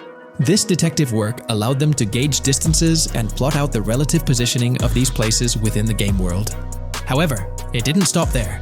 The community didn't solely rely on leaked footage. They combined their detective skills with the official trailer and, using a blend of educated guesses and hard data, endeavored to include every conceivable road, building, and landmark featured in the GTA 6 map. The goal? To create a comprehensive and accurate representation of the game's virtual world based on all available tidbits of information. It's a fascinating process that demonstrates the dedication and passion of gaming communities in piecing together the puzzle of what to expect in GTA 6. Since the leaks hit, the GTA community has been on a mission, working tirelessly to piece together the game's map. Their focus has mainly been on sketching out the main areas, the cities, towns, and key landmarks. It's been quite a collective effort, with everyone trying to contribute and fill in the blanks based on whatever clues they could find. Then, the trailer dropped, and it was a whole new ball game. Among all the fast cars and flashy scenes, Rockstar slipped in a subtle surprise for the observant fans. After a few days of dissecting the trailer frame by frame, someone spotted it, a tiny image hidden in the bottom right corner of the ending screen. And guess what? It looked like a map snippet. Naturally, the community went into full detective mode. They put on their magnifying glasses and compared this mysterious map with the one they'd been building from the leaks. There were some similarities, especially with the layout of the right side and the presence of separate islands at the bottom, surrounded by water. But here's the catch. That image was pixelated to the max. It was like trying to figure out a puzzle with half the pieces missing. The lack of detail made it nearly impossible to confirm if it matched their map. This whole revelation sparked a heated debate among fans. Some folks started wondering if Rockstar deliberately threw this low-res map nugget to mess with their heads. Could it be that Rockstar is messing with the community, leading the GTA 6 mapping project into the wrong path? It's pretty odd for Rockstar to include this map, as it was deliberately placed. When it comes to safeguarding the details of their upcoming games, Rockstar is notoriously tight-lipped. So, when those leaks dropped in 2022, it really threw a spanner in the works for the company. It's kind of a déjà vu situation, considering a similar thing happened back when GTA 5 was in the spotlight. I can't help but wonder if Rockstar did this deliberately, as a deliberate move to shake things up and keep everyone guessing. But then again, we, the GTA fans, are pretty good at concocting theories out of thin air. Now, about that mysterious, highly detailed artwork nestled in the official wallpaper, that's what's really piqued my interest. It's like this odd piece that stands out from the rest, making me think it wasn't just randomly thrown in there. There's gotta be some intention behind it, right? The big question swirling around is whether it's a sly misdirection or a subtle clue for the savvy gamers. But honestly, we won't get any answers until the game hits the shelves, or maybe, if we're lucky, after another sneak peek in a new trailer. The GTA 6 mapping community dove headfirst into dissecting this artwork, but truth be told, there wasn't much to work with, so they've been sticking to the stuff they can actually confirm. Oh, and those maps floating around, especially the ones from IGN and PC Gamer, they're more like creative interpretations. Think of them as speculative mock-ups cooked up by the mapping community based on their hunches and educated guesses. There's a whole lot of imagination at play there, but none of it has received the official stamp of confirmation. The GTA 6 mapping project might not be dropping any bombshells about unknown locations in the game, especially considering how the gameplay leaks already spilled quite a bit on what's in store. Now, the heart of this community effort lies in the finer details. They're all about pinning down the exact spots where these landmarks and locations are going to be placed within the game's vast world. However, let's be real here. They've barely scratched the surface, covering roughly just 10% of the entire map. Still, kudos to them for the tremendous effort and progress they've managed to make with what they have. What's confirmed, though, is that this map in GTA 6 is going to be an absolute beast, nearly double the size of the already sprawling map in GTA 5. They've made strides, particularly in fleshing out the Miami Beach region seen in the trailer, those gorgeous Venetian islands from the breathtaking aerial shot, and even narrowing down the location of Lucia's incarceration in the game. Looking ahead, this ongoing commitment over the coming years will gradually unveil more insights into what we can anticipate from the GTA 6 map. The anticipation is real, and it's fascinating to witness how this mapping endeavor will continue to shape our expectations for GTA 6. Looking at the timeline, it's pretty clear that both the completion of the project and the release of GTA 6 are still a considerable number of years down the road. But let me tell you, the dedication and hard work displayed by this community are nothing short of remarkable. Honestly, they deserve way more recognition for what they're doing. If you're keen on staying updated with the latest progress, or even lending a hand to this endeavor, I strongly recommend hopping onto the GTA 6 mapping community Discord. You'll find the link in the description below. These individuals have a monumental task ahead of them. But you know what? It's an incredibly intriguing project. Back in the days before GTA 5, I didn't even know something like this was happening behind the scenes. But now, as we patiently wait for 2025, every snippet of information or rumor about GTA 6 gets me all excited. And out of everything related to the game, I find the mapping community's tireless efforts the most captivating and commendable. A massive thank you to every single person contributing their time and effort to this project. I genuinely cannot wait to witness the final result of all their hard work. The GTA 6 community has just found some major clues left by Rockstar Games, and it was under our nose the whole time. GTA 6's Trailer 1 revealed a ton of new things about the game off the bat, but recently, there's been even more developments that show off the GTA 6 main character story, Lucia. We learn a bunch of new things about her background, so if you're not interested in potential spoilers, this may not be the video for you. This information is directly from Rockstar Games, so this is the real deal. So getting into the details of Lucia's jail cell, let's focus on those newspaper clippings. I'll do my best to zoom in and enhance the image, but there are two distinct white clippings with black text. One of them appears to have a portrait, and I can only speculate that it might resemble a modern-day wanted poster. This could be showcasing the story of Lucia's alleged crime, accompanied by an image like a visual representation of what she's accused of. It's almost akin to a wanted picture that you'd find in a newspaper. This phenomenon isn't unheard of in real life. When people do something noteworthy or newsworthy, it's not uncommon for them to keep a record of it, like an article, and put it up on their wall as a sort of memento. It's like a snapshot of a moment in their life, even if it involves legal trouble. So Lucia might be preserving this particular newspaper clipping as a piece of her history, whether it's for sentimental reasons, or perhaps as a reminder of the circumstances that led to her incarceration. Now let's broaden the scope a bit, and draw comparisons to previous GTA protagonists. Take Michael DeSanta, for instance. His mansion has family photos on the walls. Franklin Clinton's house features similar personal touches. Even Trevor Phillips, in his trailer, has pictures that tell a story about his life. It's not just confined to the HD era. Even in the 3D era games, characters had their own way of leaving traces of their lives in their living spaces. This inclination to personalized living spaces is fascinating. In Lucia's case, the jail cell is an unexpected canvas for her personal story. It makes you wonder about her background, the choices she made, and the events that led her to that cell.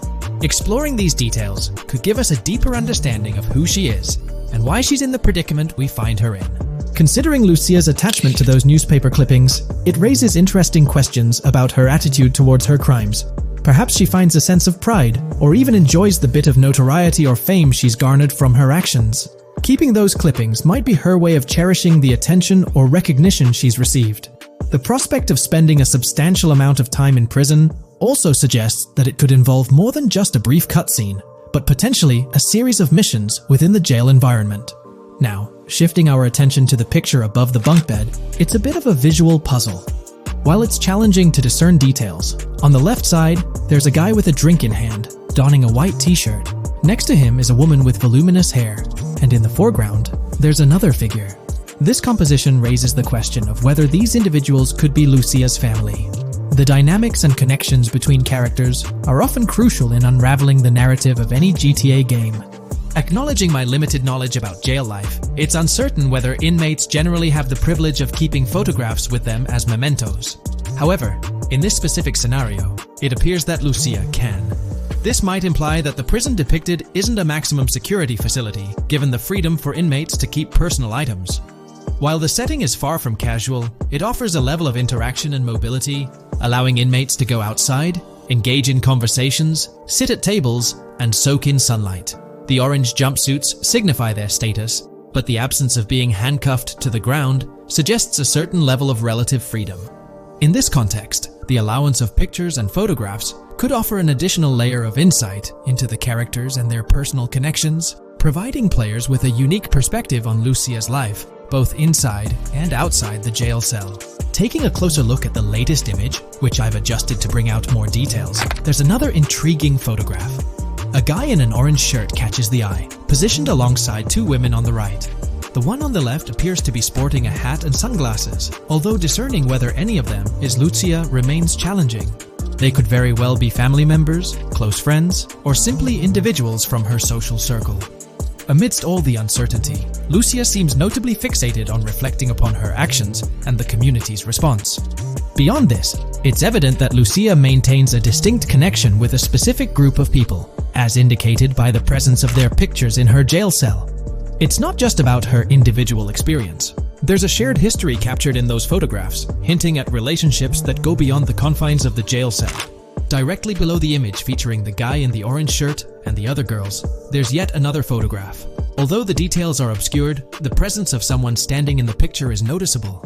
Lucia is seemingly constructing a collage of photos, creating a visual narrative that serves as a repository of memories.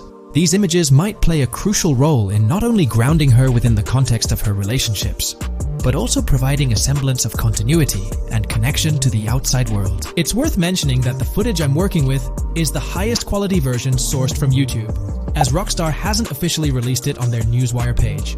Despite being in 4K, the YouTube upload might introduce some compromises in image quality, so there could be nuances in the pictures that we might miss. Once Rockstar throws the official trailer our way, we're likely to get a treasure trove of additional details. But for now, let's roll up our sleeves and dissect the snapshots from Lucia's jail cell. Apart from Jason, there's another player in Lucia's story, Stephanie, the Leonid Department of Corrections representative. Picture a different scene though. Lucia's cell is a far cry from Stephanie's office. In this particular shot, Stephanie's unmistakably holding down the fort in a black dress, center stage on the right. Flip to the left frame, and there she is again, donning a red dress on the right side. Behind her, there's a framed message teasing with "if you miss," but the rest remains a mystery due to some pesky screen glare. Now let's make a full turn and voila, another Stephanie pic in the bottom right corner. This time, the backdrop suggests a domestic scene, perhaps with a partner. She's got on some bluish shades, slightly different from what we catch a glimpse of later. The background paints a more vivid picture, a collection of books, pamphlets, a conspicuous high-visibility vest, and yet another potential newspaper clipping. Whether it's a routine thing or an anomaly, the jury's still out. So, what's the inside scoop on Lucia's backstory gleaned from her jail cell environment? Well, the state of the jail suggests it's seen better days. Peeling bits off the windows hint at a place with some history. That initial shot with the barbed wire strongly implies it's not a newly minted spot. It's got the wear and tear of time etched into its surroundings. As we immerse ourselves in the intricacies of Lucia's life within the jail cell, the narrative unfolds as a captivating tapestry, each element contributing to the rich story. The subtleties, from the cryptic newspaper clippings shedding light on her alleged crimes to the carefully chosen photographs depicting relationships with family and friends, create a vivid and compelling portrait of Lucia's existence, both within and beyond the jail confines. The personal touches within her confined space evoke a rawness that harks back to the legacy of previous GTA protagonists. Lucia's jail cell, unexpectedly, becomes a canvas revealing a story that transcends the conventional GTA narrative. It prompts curiosity about her past, the decisions that led her to incarceration, and the intricate web of relationships that define her. The permission granted for personal items like photographs in the jail cell adds an intriguing layer to the storytelling, suggesting a nuanced sense of freedom within the constraints of imprisonment. Lucia's attachment to these items, whether they be newspaper clippings or family snapshots, beckons players to ponder her perspective on her own actions and the recognition she may have garnered. While we eagerly await the official trailer release from Rockstar, it is clear that Lucia's story is woven with complexities and mysteries that leave us yearning for more. The weathered appearance of the jail environment, with peeling bits off the windows and subtle signs of aging, hints at a setting steeped in history, amplifying the anticipation for the unfolding narrative. Thus, with these glimpses into Lucia's world, we find ourselves surrounded by a plethora of unanswered questions. When did she find herself behind bars, and what duration does her stay entail? Your insights are eagerly awaited in the comment section. If this exploration into Lucia's jail cell has piqued your interest, a thumbs up would be much appreciated. Comment down below what you believe caused Lucia to go to jail. And did you spot these hidden Easter eggs in the trailer on your first watch? I'm interested to hear back from you guys. Thank you for watching. If you would like to support our analysis content on GTA 6, make sure to subscribe and leave a... Alright, so in the GTA 6 trailer, there's this moment where this girl in a white bikini gets everyone talking, debating whether she's Lucia or not. She's chilling near this pool, taking in the Vice City skyline, and then she turns around. And let me tell you, there's a bunch of stuff to unpack there. Her hair moves all natural-like, swinging around as she turns. She's got these big hoop earrings, cool purple sunglasses, rocking a purple lipstick, and check out those nails, French tips. Oh, and there's this bracelet on her left wrist that catches the eye too. Now, here's the deal. Some folks are saying, nah, there is absolutely no way that is Lucia, or it just doesn't cross anyone's mind. Their argument? She looks different from how Lucia appeared in other shots, especially in that jumpsuit and during the whole crime spree with Jason. But hold up, there's a good chance that in GTA Online, customization's gonna be off the charts. Need a different haircut? No biggie, just swing by the in-game salon. Problem solved. So, who knows? This bikini girl might just be a customized version of Lucia with a whole new look and vibe. By the way, I'm holding a monthly giveaway for a PlayStation 5. You just need to subscribe and you're entered. Now, back to the video. You know, I'm pretty confident that it won't cause much trouble, just like in GTA 5 or Red Dead Redemption 2. It feels like they'll let us switch up our characters' hairstyles again, which is pretty cool. Now, about this scene, it looks like it's happening at a totally different stage of the game. At the start, Lucia's all locked up in jail, doing those petty crimes and all. But in this snippet, she's looking like she's hit the jackpot. Loads of success and riches. There's more to this in the trailer, giving us a peek into what a thriving Lucia might look like. She's sporting a different hairstyle, dressed to the nines, hanging out in a fancy car with Jason behind the wheel. And to top it off, the girl's getting her photos taken by the paparazzi. Some folks out there are betting that this bikini girl is gonna be the face of Rockstar's marketing strategy. You know, just like how they've always had that iconic female figure in their marketing since the good old days of GTA 3. So, putting it all together, it really seems like this bikini girl is Lucia. From the style to the little details like the various hairstyles, everything seems to point in that direction. It's exciting to get these glimpses of what Lucia's different phases might look like in the game. Rockstar's been doing this thing with the promo girls for ages, from the early days of GTA 3 to the more recent GTA 5. You might remember them. The girl in the bikini holding the martini glass, or the San Andreas girl leaning over at the Vinewood sign with those shades. They've always had these distinctive figures for their marketing. A bunch of people are pointing fingers at this bikini girl, saying she's the new Rockstar promo face, but I've got my money on Lucia. Take a look at those birthmarks and accessories, those little marks on her face and arm. They're pretty similar to what the bikini girl's got. Sure, some aren't super clear, but makeup or sun exposure could easily cover them up. And those earrings and bracelets, they match up pretty well with all the girls who look like Lucia, even if some shots might leave of room for doubt, like the one where she's driving that fancy car. I'm pretty convinced it's Lucia. Jason's checking her out, the accessories are a close match, and her facial structure lines up. Not to mention, her body shape, facial features, skin tone, hair length, and color, pretty much all of it lines up perfectly. In that scene, the way the bikini girl moves seems a bit forced, like she's intentionally flipping her hair or something. So maybe it's part of a mission, Lucia trying to blend in at some event to gather info, or pull off a heist. Or perhaps it's one of those moments where she's at the top of her game, all successful and loaded. Oh, and that bikini she's wearing? It's from the Santino brand, which first showed up in GTA 5. So, in GTA Online, we've got this whole range of clothing options, right? There are jackets, shoes, and some of them even parody luxury brands like Louis Vuitton, which is a real high-end clothing and accessories label. Now, some people are throwing around this theory that the bikini girl might be a returning character from the old GTA Vice City like Mercedes Cortez, but honestly, that's way off. Vice City was set in the 80s, and GTA 6 is gonna be in the present, like probably around 2023. So the timelines just don't add up. Even though this bikini girl looks a bit different and acts a bit like an influencer, I'm pretty convinced she's Lucia. She's got those same body features and face structure as Lucia, and Lucia's a game changer as the first leading lady in modern Rockstar games. Before her, female characters mostly played supporting roles or were just NPCs in GTA games, never the main focus. Rockstar tends to put a lot of effort into their main characters. The little differences like the sunglasses or lipstick don't bother me much. We know there'll be in-game stuff you can buy, like accessories. And hey, being able to change hairstyles was a big deal in games like Red Dead Redemption 2 and GTA 5. So I'm pretty confident that the girl in that white bikini on that Vice City rooftop is Lucia. But yeah, I get it, there's gonna be a lot of chatter and debate. Remember the crazy theories from past GTA trailers? Like people saying the homeless guy was Nico Bellic, or that Michael was an older Tommy Vercetti? It's always possible I might be wrong. But to me, it all seems to point to Lucia here. Let me know what you think about Lucia in the comments below. Is she really the white bikini girl or not? I'd love to hear your thoughts down there. If you enjoyed this video, a thumbs up would be cool. And hey, if you're new here and want to stay updated on all things GTA and Rockstar games, consider hitting the subscribe button. Also, click that notification bell, because sometimes YouTube acts up, and the bell helps you stay in the loop with new videos. Anyway, thanks for watching, folks. Take care and catch you in the next video.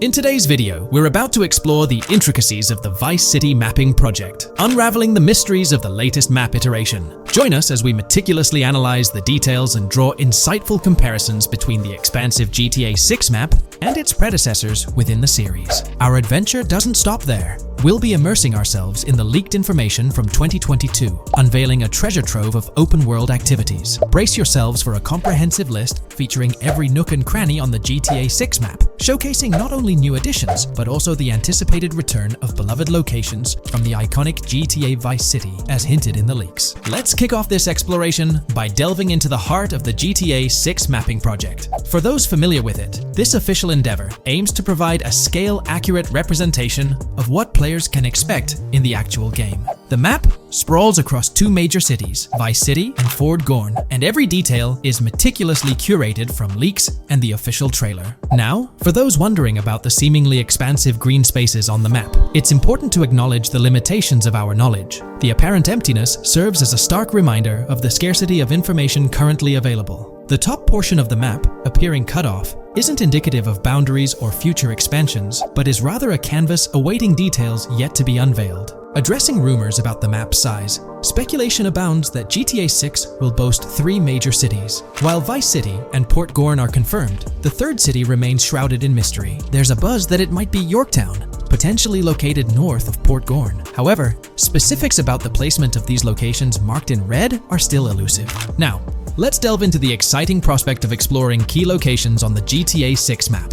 These names, extracted from the official trailer and leaks, offer a tantalizing glimpse into the rich and diverse world awaiting players. Get ready to traverse the landscapes of Yorktown Red Hill Fairyland Forest, near Berryland, a whimsical Disneyland parody, Ambrosia Lake, Leonida, Lore North, Beaches Belleville, Ica, Vice City, Hamlet, Grass Rivers, and the enigmatic Gator Keys. As our journey unfolds, stay tuned for more updates, insights, and speculations surrounding the continually expanding universe of GTA 6. The road ahead promises thrilling surprises, and we're here to navigate it together. Now, let's delve deeper into the intriguing details surrounding Port Gellhorn. The bustling streets and structures around Hank's Waffles Diner, a focal point for a heist according to the leaks, spark anticipation for dynamic in-game events. The meticulous rendering of these locales not only captures the essence of the city, but also invites players to immerse themselves in the narrative-driven experiences that Rockstar Games is known for. Examining the speculative changes in Port Gellhorn, the notable relocation of the Port Gellhorn airfield suggests a strategic reimagining of the city's layout. This shift, coupled with the adjustment of the Port Gellhorn Raceway, hints at a carefully planned urban evolution,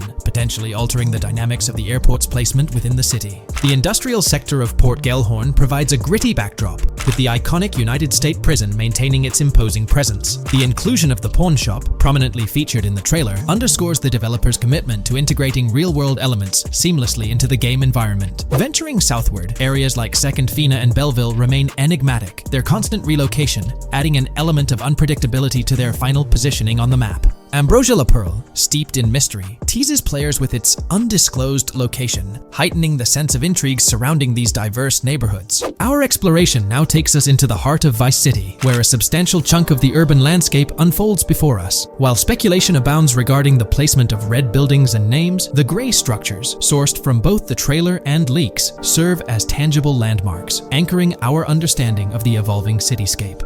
Vice Beach emerges as a vibrant district, adorned with numerous hotels that were meticulously analyzed in previous videos, providing a tangible link between the virtual world and its real-life counterparts. Washington Beach, with its diverse skyline, beckons players with promises of new adventures, enhanced by the improved streets of Stockyard, Little Haiti, Rock Ridge, and Crosstown, as showcased in the trailer footage. Descending further into the enchanting realm of Grass Rivers, we come across the enigmatic district of Hamlet, speculated to mirror the charm of Homestead. Yet, the persistent red designation leaves us tantalizingly in the dark about its precise location. This region reveals fascinating landmarks, including a power plant nestled at Turkey Point and a sewage treatment plant, painting a vivid picture of the industrial landscape, as gleaned from leaked footage. The presence of Grass Rivers itself, along with the mysterious Gator Keys and the alluring sundown, adds an extra layer of intrigue to this particular segment of the expansive GTA 6 map. A moment of appreciation is certainly due to the dedicated individuals steering the mapping project, whose commendable efforts grant fans an evolving and detailed peek into the GTA 6 world. Their commitment to accuracy and meticulous attention to detail foreshadow an immersive gaming experience, setting the stage for the excitement surrounding the official release. Now, let's delve into a truly mind-blowing comparison that has set the gaming community abuzz. Our gaze shifts to the juxtaposition of Los Santos from GTA 5, Liberty City from the iconic GTA 4, and the highly anticipated Vice Beach from GTA 6. The comparison not only highlights the need for potential adjustments in Vice Beach's size, but also emphasizes the extraordinary density and detail that players can expect. Acknowledging the observed need for a slight enlargement of Vice Beach, the visual impact remains nothing short of extraordinary. The comparison underscores the incredible density that GTA 6 promises, reminiscent of the lively streets and vibrant atmosphere experienced in the streets of GTA 4's Liberty City. Speculation regarding the buildings in Vice Beach, as showcased in the mapping project, heightens the anticipation, with the close proximity of structures promising an unparalleled level of immersion and detail, evoking nostalgia from the beloved GTA 4 era. This meticulously crafted map stands as a colossal playground, harking back to the bustling streets that made GTA 4 a standout title. The intricate detailing, the tightly packed urban landscape, and the anticipated density all point towards an experience that pays homage to the franchise's esteemed roots, while pushing boundaries in the expansive open-world genre. The enormity of GTA 6, both in size and detail, heralds a new era in gaming. The astonishing comparison, showcasing the potential density and intricacy of Vice City, is nothing short of a revelation. A special acknowledgement goes out to the mapping community for their outstanding work in envisioning an entire Vice City characterized by a multitude of buildings. The level of density and detail promised is unprecedented and is set to redefine the benchmarks of open-world gaming. The concept of an expansive map allegedly featuring 3 cities elevates the excitement, presenting players with a gaming landscape of unparalleled proportions. Now, delving into the realm of open-world activities revealed in the 2022 leaks, the thrill intensifies. With 4 confirmed activities and the potential inclusion of DICE, GTA 6 promises a diverse range of immersive experiences. Golf, fishing, and races are confirmed elements that contribute to the dynamic and engaging environment that Rockstar Games is crafting. A particularly intriguing moment unfolds in the trailer, as Jason, visibly nervous, speeds away from a robbery scene, with Luke clutching the ill-gotten cash. In the distance, the iconic Topgolf in Douro makes a cameo, a real-world entertainment destination located in Douro, Florida. The climate-controlled hitting bays, HD TVs, and sports bar elements create an enticing backdrop for players to explore. This real-world integration adds a layer of authenticity, bridging the gap between the virtual and real worlds. Fishing, poised to be a serene yet potentially rewarding pastime, is expected to be available from various locations in the vast ocean. Races, an integral and adrenaline-pumping element of the GTA series, are set to deliver high-octane excitement that fans have come to expect from the franchise. Furthermore, a detailed list from the GTA 6 document unravels every location visible in the leaks on the GTA 6 map. This includes not only new and thrilling destinations, but also the return of iconic locations from the beloved GTA Vice City. The inclusion of familiar locales adds a nostalgic touch, creating a seamless connection between the past and the present within the expansive world of GTA 6. Now let's embark on a comprehensive exploration of some of the familiar locales, making a triumphant return in GTA 6. As unveiled by the Mapping Project. These recognizable names from the GTA Vice City era evoke a sense of nostalgia, rekindling memories of past gaming experiences. Leaf Links, Malibu Club, Washington Beach, Ocean Drive, Ocean View, and Little Haiti are just a few examples of the beloved spots that players will once again encounter in the immersive world of GTA 6. It's a poignant journey back in time as we rediscover these iconic locations, now reimagined and seamlessly integrated into the highly anticipated GTA 6 map. Venturing further into the extensive list of locations, our focus remains on the map, unveiling an array of intriguing places that contribute to the game's richness. Among these, the Jack of Seas nightclub takes center stage, having made appearances in both the official trailer and the leaks from 2022.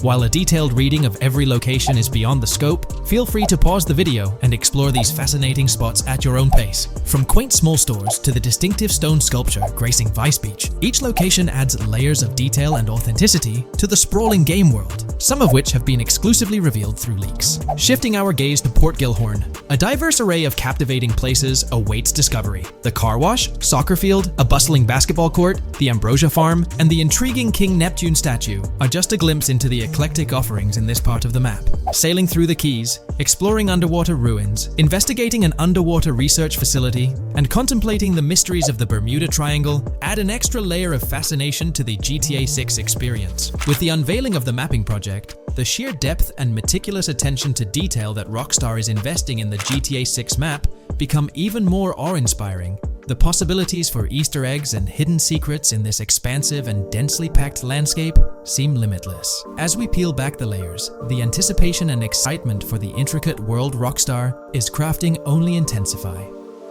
Today's video will delve into the latest iteration of the GTA 6 mapping endeavor. The developers have expanded and refined the GTA 6 map significantly, making it the most comprehensive fan-made project to date. It incorporates all available data from leaks and the initial official trailer. We'll explore the recent updates to the map and conduct a fascinating comparison between the current GTA 6 map and those of previous GTA games. Additionally, we'll examine a fan-created satellite view of the GTA 6 map, along with the inclusion of Tommy Vercetti's mansion spotted in the trailer. All of these elements will be discussed in detail throughout this video. Let's kick things off with the GTA 6 mapping project. Changes have been implemented across all regions of the map. To ensure we cover everything comprehensively, we'll begin our tour from the northwest and work our way down, addressing each modification along the journey. Firstly, the map's dimensions have been expanded from 16,000 by 16,000 to 18,000 by 18,000 to accommodate the newly added landmass. Each square on the map measures 500 x 500 meters. Based on the latest estimations, the map will be larger than before, requiring more space to accommodate all its features.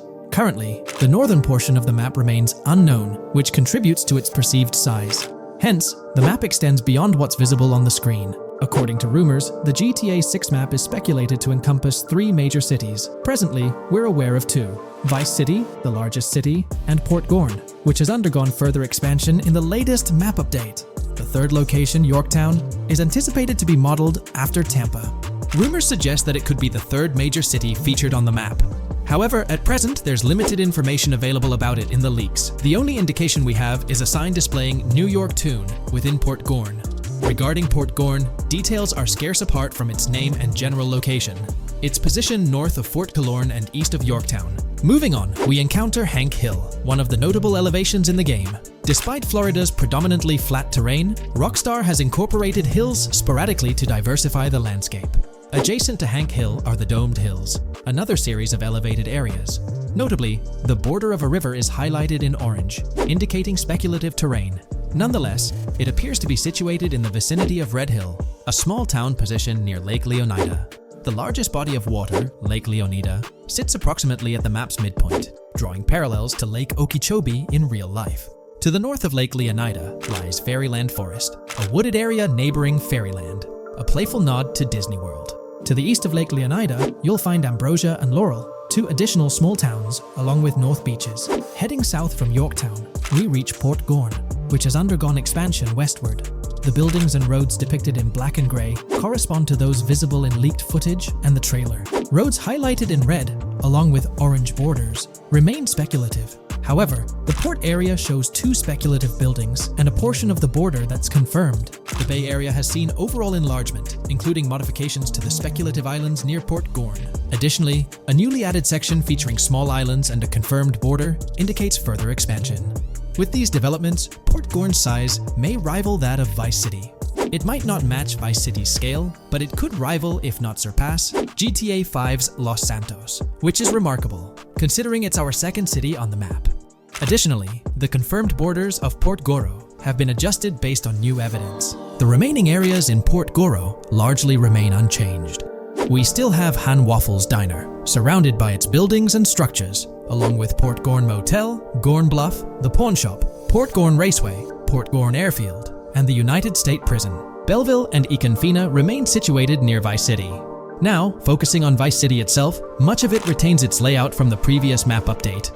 We observed the increasing density of the map, particularly with the Stockyard and Crossdown area now filled in, along with the hotels in the Vice Beach area. The proximity of the buildings to one another is quite striking. Additionally, the buildings on Pelican Harbor Island remain consistent with the previous update. However, there's been a recent discovery. I'd appreciate your thoughts on this matter in the comments below, as it could potentially be significant if confirmed. According to this viewer, they claim to have identified Tommy Vercetti's mansion in the trailer. They're referring to this specific mansion situated on the middle island, directly behind the enormous yacht.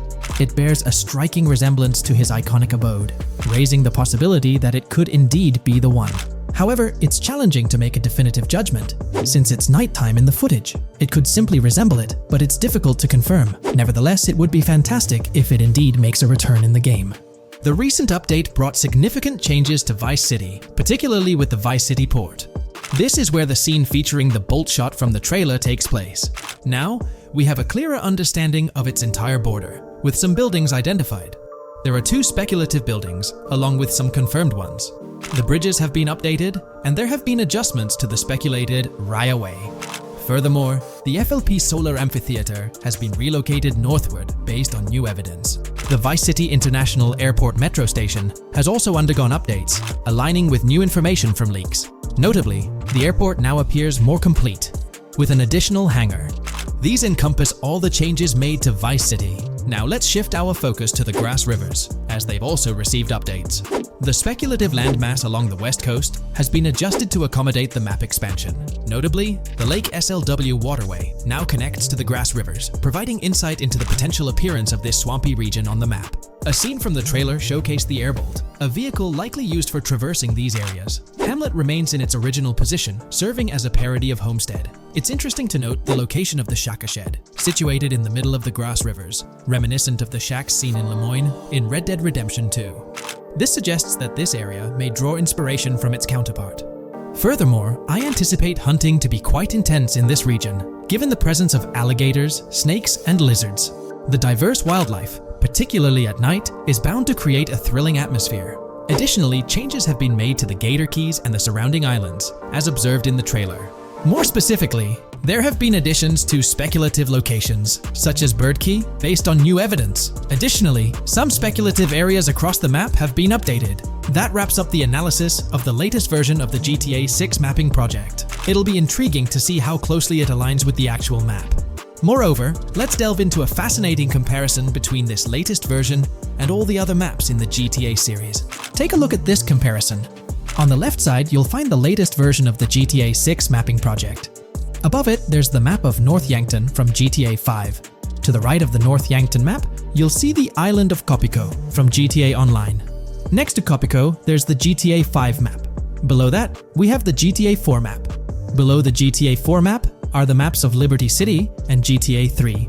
And finally, at the bottom, there's the map of GTA San Andreas. One of the first things I noticed is how compact the GTA 4 map appears compared to others. Despite its small size, it boasted greater density than the GTA V map. Streets were closely packed, and every inch of space was utilized efficiently. Anyone who's played GTA 4 can attest to the unparalleled density of its city, brimming with intricate details. I anticipate a similar level of density and attention to detail in the GTA 6 map. Considering the vastness of the GTA 4 map, despite its modest size, I expect the density in GTA 6 to match, if not surpass, that level. Even though GTA 6 is already approximately twice the size of the GTA 5 map, the addition of intricate details will make it feel even more expansive. Now, let's examine a comparison between the old GTA Vice City map and the latest version of the GTA 6 mapping project. The old Vice City map has been superimposed onto the new one, allowing for a visual comparison of the two. What caught my attention was the size of the GTA Vice City map, which is quite substantial. However, in GTA 6, improvements are expected across the board.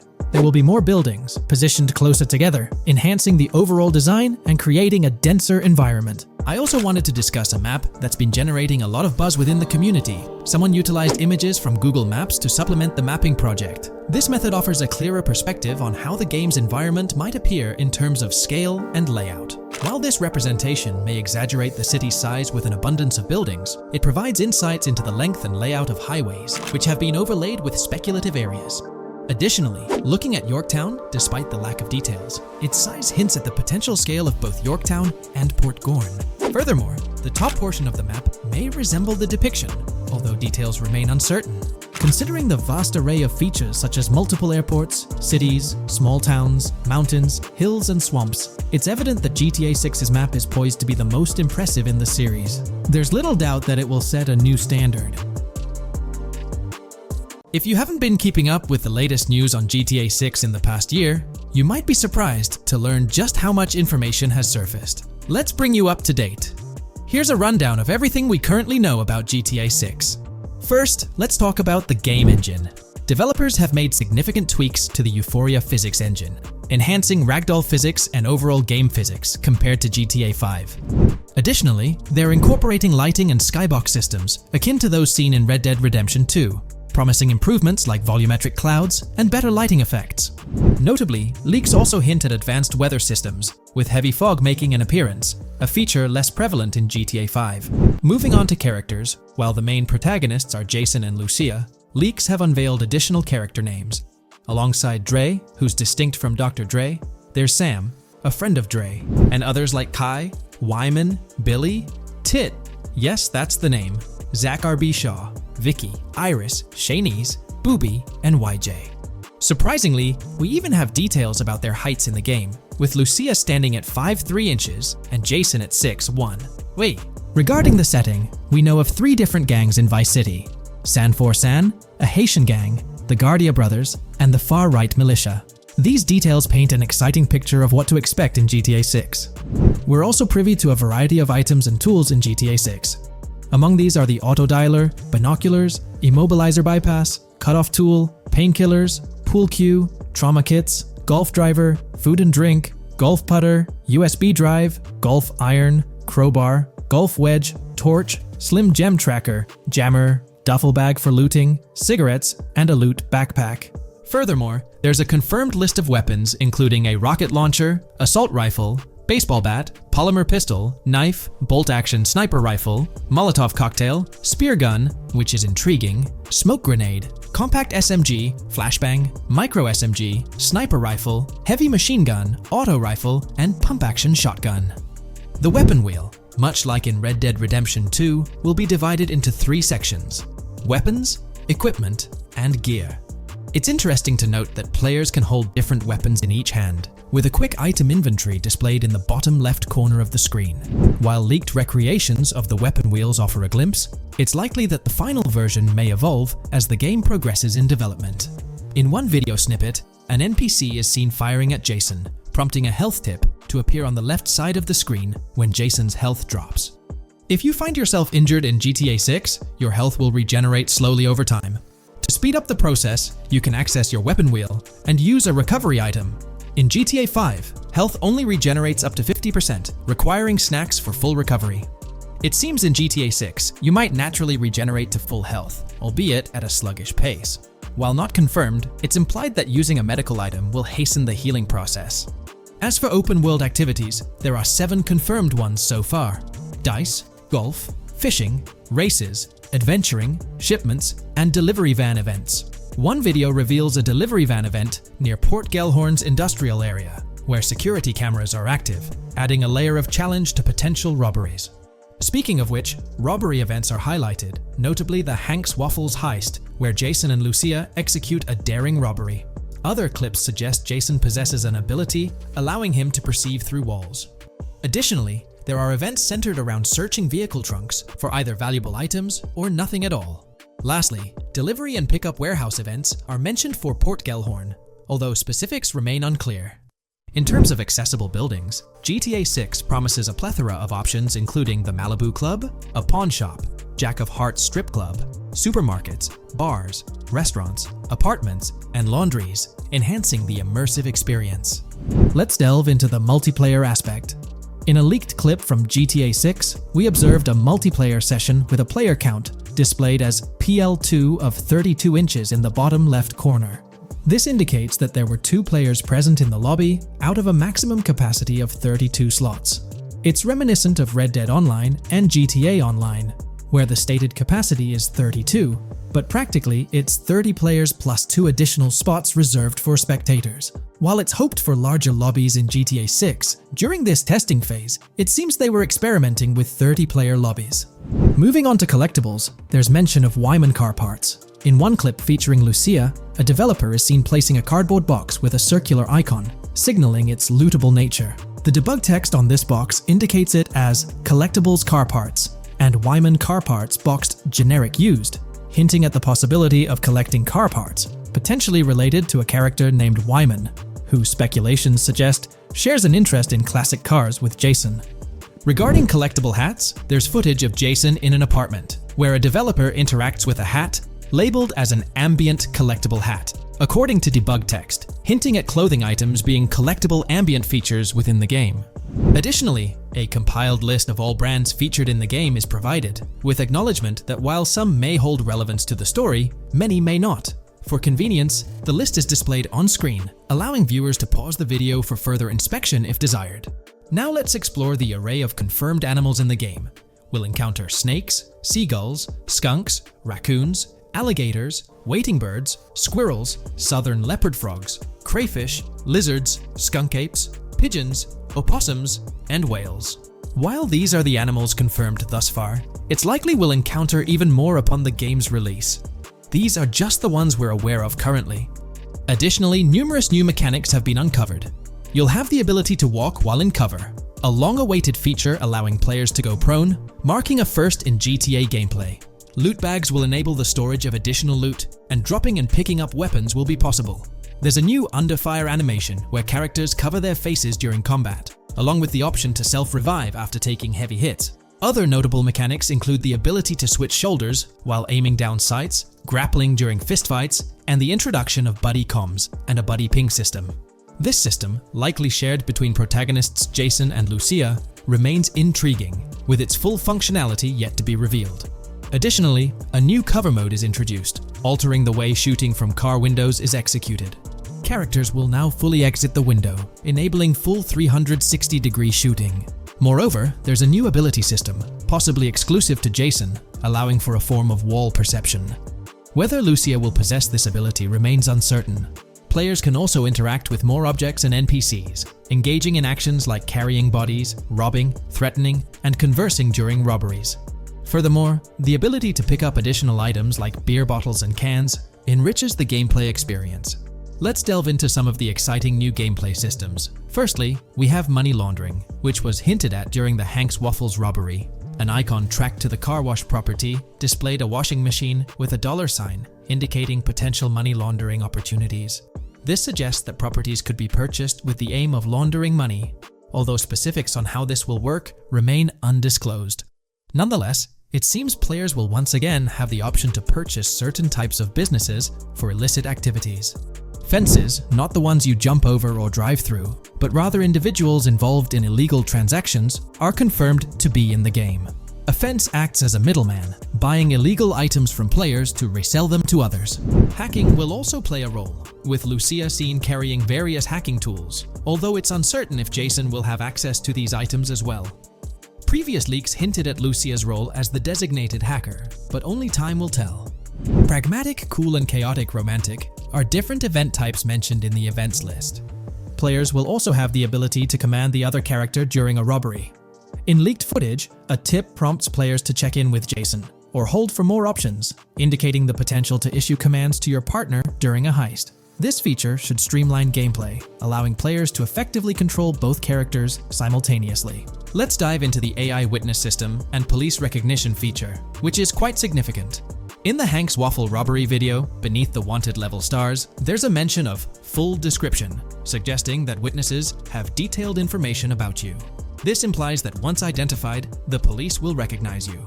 When Lucia enters a police vehicle, there's initially no vehicle description, but this quickly changes to a full vehicle description. This indicates that law enforcement will have detailed information about your vehicle. Moreover, the text warns that any vehicle seen entering will be noted by the authorities.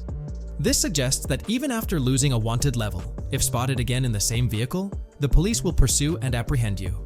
During the robbery scene, Jason is shown attempting to prevent customers with yellow icons above their heads from calling the cops or fleeing. Additionally, a female NPC inside the diner exhibits similar behavior, with her icon flickering as Lucia leaves, turning red when surrounded by cops, and then fleeing upon spotting Lucia. These advanced NPC systems indicate a more sophisticated interaction model. Regarding item sharing, Jason and Lucia appear to be able to share items between them. For instance, in one clip, Jason steals items from containers, keeping some for himself while sharing others. Unlocking doors and gates is also demonstrated, as seen in a video featuring Jason in the San Fran area.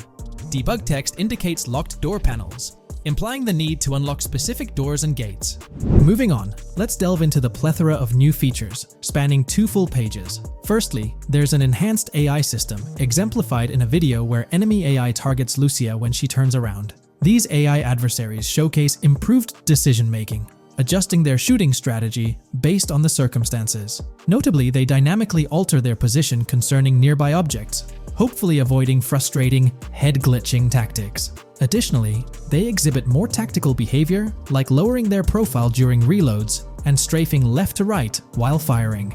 NPC behavior has also received an upgrade, with groups of AI no longer wandering solo, but instead moving in clusters, reminiscent of Red Dead Redemption 2's feature.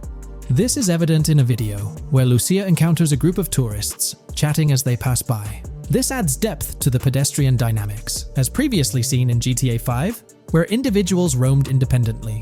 Now, expect to see various groups, and even couples strolling together, enhancing the game's immersion. A new feature allows players to surrender to the police during a robbery, introducing an intriguing dynamic with yet-to-be-revealed consequences. Additionally, players can purchase gumballs from vending machines, possibly serving as a health boost, although details remain speculative. Similar to GTA 5, your character's attire will become soiled over time, adding a layer of realism. Furthermore, glimpses of Jason in various states, with different hair lengths and facial hairstyles, hint at a hair growth system akin to Red Dead Redemption 2's feature. This seems highly probable given the game's lineage. In terms of sustenance, players can consume items directly from their inventory. In a gas station scene, Jason adds wine, soda, and fruit to his inventory, indicating the ability to eat and drink on the go, similar to mechanics seen in Red Dead and GTA Online. Introducing a new event type known as a cop trap, which will be strategically set up in various locations. The confirmed locations are displayed on your screen. This indicates that law enforcement will deploy different tactics to ensnare you. Alongside this, there's a new police system known as Time Until Cops Dispatch. Now, when you commit a crime, the police won't immediately appear. Instead, you'll have a brief window to evade capture before law enforcement starts converging on your location. Security cameras play a role in surveillance, but their functionality differs from GTA Online. Instead of instant detection, there's a detection meter akin to games like Payday 2 or 3. As the meter fills up, you'll need to break line of sight within a certain time frame to avoid detection. Players will also have the ability to restrain NPCs, primarily through zip ties, as seen in leaked footage. This feature adds a new layer to robberies, allowing for more control over the situation. Furthermore, players can loot vehicles, as shown briefly in the Hank's Waffles video. A button prompt to examine SUV appears, suggesting the opportunity to inspect random vehicles and potentially pilfer valuables from them. In GTA 6, expect an enhanced car hijacking system. For instance, the presence of the immobilizer bypass suggests that stealing luxury cars will be more challenging. Additionally, an item called a Slim Jim will be utilized to unlock older vehicles, indicating increased difficulty in car theft. Moreover, there are events that allude to the possibility of failing to steal a car, with distinct scenarios like Steal Car in Progress and Steal Car Fail, showcasing potential mishaps. Two intriguing events, Carjacking-Cat and Carjacking-Advanced AI, hint at further complexities in vehicle-related activities. The game boasts improved vehicle damage and handling, evident in clips where car crashes exhibit more realistic effects, such as front fenders splitting apart and car hoods bending realistically. Furthermore, car interiors now feature a functional GPS and waypoint system, enhancing the immersion, especially in first-person driving. Additionally, players have the option to enter a car from the passenger seat, adding a touch of realism to the gameplay experience. Considering these details, it's evident that GTA 6 prioritizes intricate design elements, as evidenced by the meticulous attention to detail throughout the game. In GTA 6, expect to encounter raccoons scouring through trash cans and pilfering food bags. This is evident in the game files, where 3 world events, Raccoon Climb Out of Garbage, Raccoon Rummage Trash, and Raccoon Steal Food B, are documented. While there are numerous intricate details to delve into, if you find this level of detail intriguing, you can find more information in the provided link below, specifically on pages 19 and 20. As for sound design, it's no surprise that sound will be more realistic in GTA 6. Weapon sounds are crisper and more authentic, with increased volume for a more immersive experience. Additionally, the impact of bodies hitting the floor will have a deeper thud, creating a more visceral effect. Police sirens will reverberate off buildings and environmental elements more realistically, while the sound of items will vary depending on the surroundings. For instance, if you're in a shipping container, sounds will echo more, adding depth to the auditory experience. Overall, these sound enhancements aim to emulate real-life scenarios more accurately, contributing to the game's realism. A while back, there was a significant leak revealing a plethora of potential world encounters, random events that occur as you navigate the game world. I've displayed these on your screen, and while I won't go through each one, you'll notice they're quite fascinating.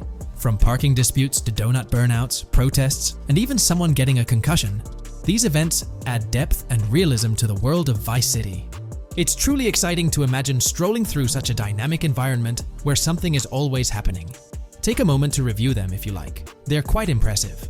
Moving on, we have an extensive list of every confirmed vehicle slated to appear in GTA 6, sourced from both the game files and leaks.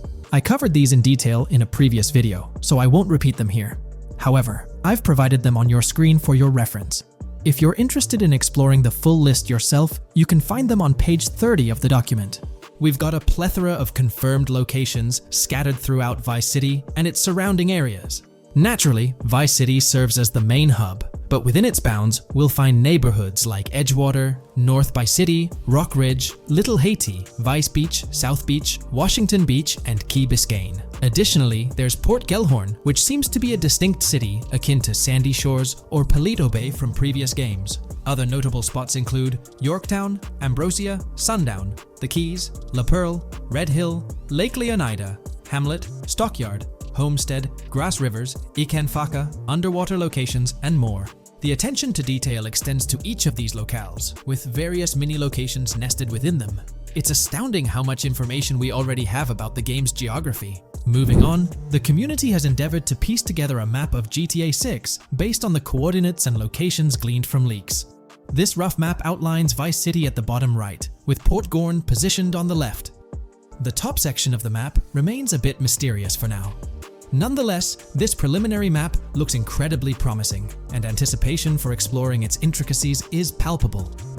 Finally, the document wraps up with around 20 pages detailing places found in the leaks that align with real-world locales in Miami.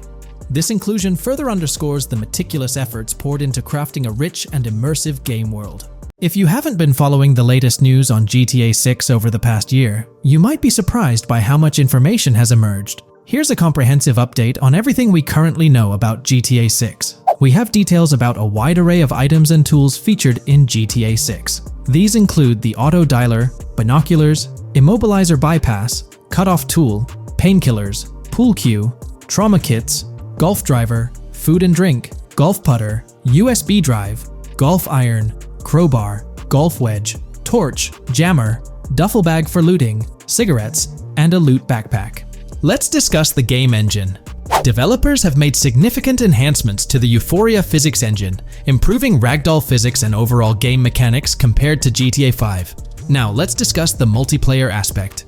In a leaked clip from GTA 6, we observed a multiplayer session with a player count. This suggests there were 2 players present in the lobby out of a maximum capacity of 32 slots. This mirrors the setup seen in Red Dead Online and GTA Online, where the capacity is stated as 32, but practically accommodates 30 players plus 2 spots reserved for spectators. While hopes for larger lobbies persist, it appears the testing phase involves 30-player lobbies. Leaks also suggest advanced weather systems, including heavy fog, a feature that was less common in GTA 5. Moving on to collectibles, there's mention of Wyman car parts. In a clip featuring Lucia, a developer is seen placing a cardboard box with a circular icon, indicating it as lootable. Debug text on this box identifies it as collectibles car parts, and Wyman car parts boxed generic used, suggesting players can collect car parts, possibly tied to a character named Wyman who shares a passion for classic cars with Jason. Regarding collectible hats, there's footage of Jason in an apartment where a developer interacts with a hat labeled as an ambient collectible hat.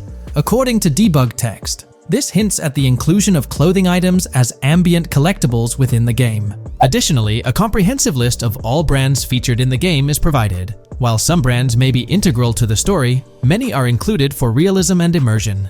The list is displayed on screen for viewers to pause and inspect at their leisure.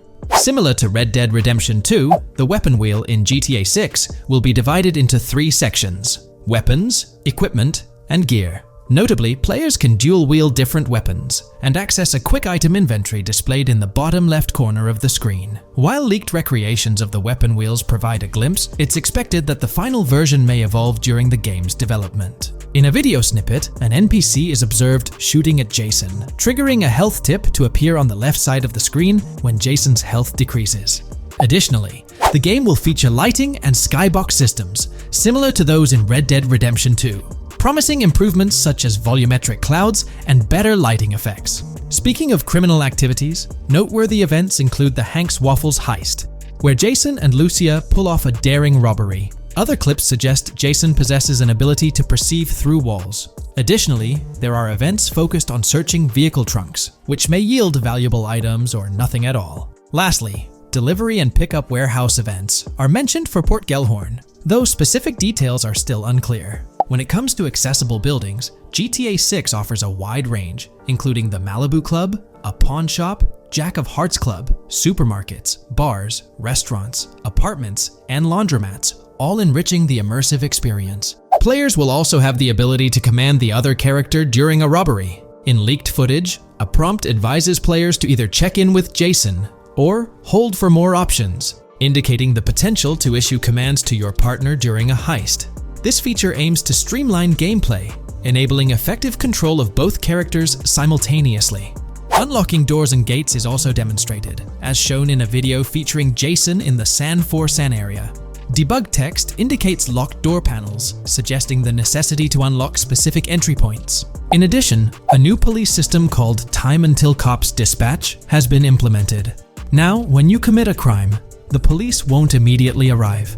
Instead, you'll have a brief window to evade capture before law enforcement begins to converge on your location. Security cameras play a role in surveillance, but their function differs from GTA Online. Instead of instant detection, there's a detection meter similar to games like Payday 2 or 3. As the meter fills up, you must break line of sight within a certain time frame to avoid detection. Players also have the ability to restrain NPCs using zip ties, as seen in leaked footage. This feature enhances the realism of robberies, offering greater control over the situation.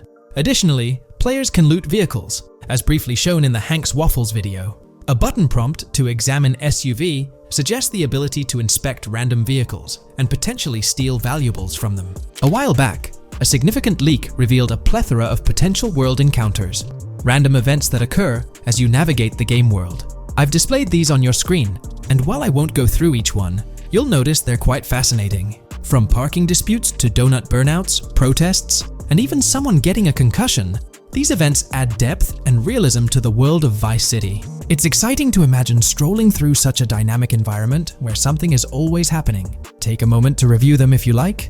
They're quite impressive. Moving forward, the community has endeavored to construct a map of GTA 6 based on coordinates and locations gleaned from leaks. This preliminary map outlines Vice City situated at the bottom right. The top section of the map remains somewhat enigmatic for now. Nonetheless, this initial map looks incredibly promising, and the excitement for exploring its intricacies is palpable. For the setting, we know about 3 different gangs in Vice City: San For San, a Haitian gang, the Guardia Brothers, and the far-right militia. These details create an exciting anticipation for what to expect in GTA 6. Now, let's delve into the variety of confirmed wildlife in the game. Players can expect encounters with snakes, seagulls, skunks, raccoons, alligators, wading birds, squirrels, southern leopard frogs, crayfish, lizards, skunk apes, pigeons, opossums, and even whales. While these are the animals confirmed so far, we anticipate discovering more upon the game's release. These are the species we're aware of at present. Fences in GTA 6 are not just physical barriers to jump over or drive through. They are individuals involved in illegal transactions within the game. Acting as middlemen, these characters buy illegal items from players to resell them to others. Now, let's explore the AI witness system and police recognition feature, which are notably significant. In the Hank's Waffles robbery video, beneath the wanted level stars, there's a mention of full description, suggesting that witnesses can provide detailed information about you. This implies that once identified, the police will recognize you. When Lucia enters a police vehicle, there's initially no vehicle description, but this quickly changes to a full vehicle description. This indicates that law enforcement will possess detailed information about your vehicle. Moreover, the text warns that any vehicle seen entering will be noted by the authorities. This suggests that even after losing a wanted level, if spotted again in the same vehicle, the police will pursue and apprehend you. During the robbery scene, Jason attempts to prevent customers with yellow icons above their heads from calling the cops or fleeing. Additionally, a female NPC inside the diner exhibits similar behavior, with her icon flickering as Lucia leaves, turning red when surrounded by cops, and then fleeing upon spotting Lucia. These advanced NPC systems indicate a more sophisticated interaction model. Regarding item sharing, Jason and Lucia appear to be able to share items between them.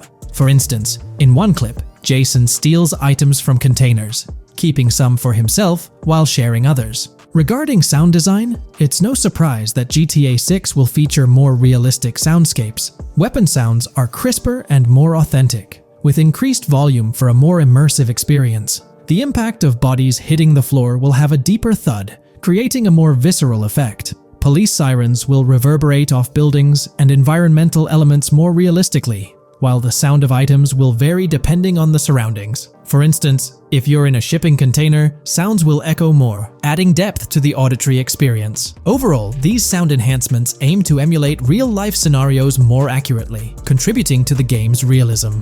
Moving on, we have an extensive list of every confirmed vehicle slated to appear in GTA 6, sourced from both the game files and leaks. I covered these in detail in a previous video, so I won't repeat them here. However, I've provided them on your screen for your reference. If you're interested in exploring the full list yourself, you can find them on page 30 of the document. The game features improved vehicle damage and handling, as seen in clips where crashes result in realistic effects, like splitting front fenders and bending car hoods. Furthermore, car interiors now include a functional GPS and waypoint system, enhancing immersion, especially in first-person driving. Players also have the option to enter a car from the passenger seat, adding a touch of realism to gameplay. These details highlight GTA 6's commitment to intricate design elements, evident in its meticulous attention to detail throughout the game.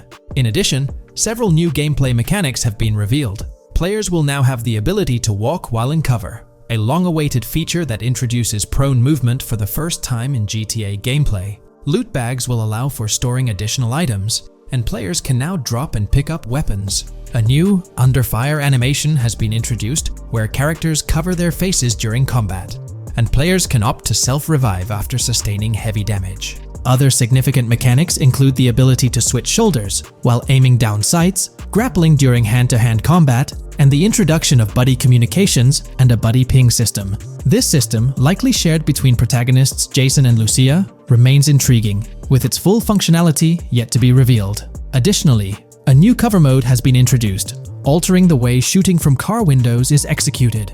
Characters will now fully lean out of windows, enabling full 360-degree shooting. Furthermore, a new ability system has been introduced, potentially exclusive to Jason, allowing for a form of wall perception.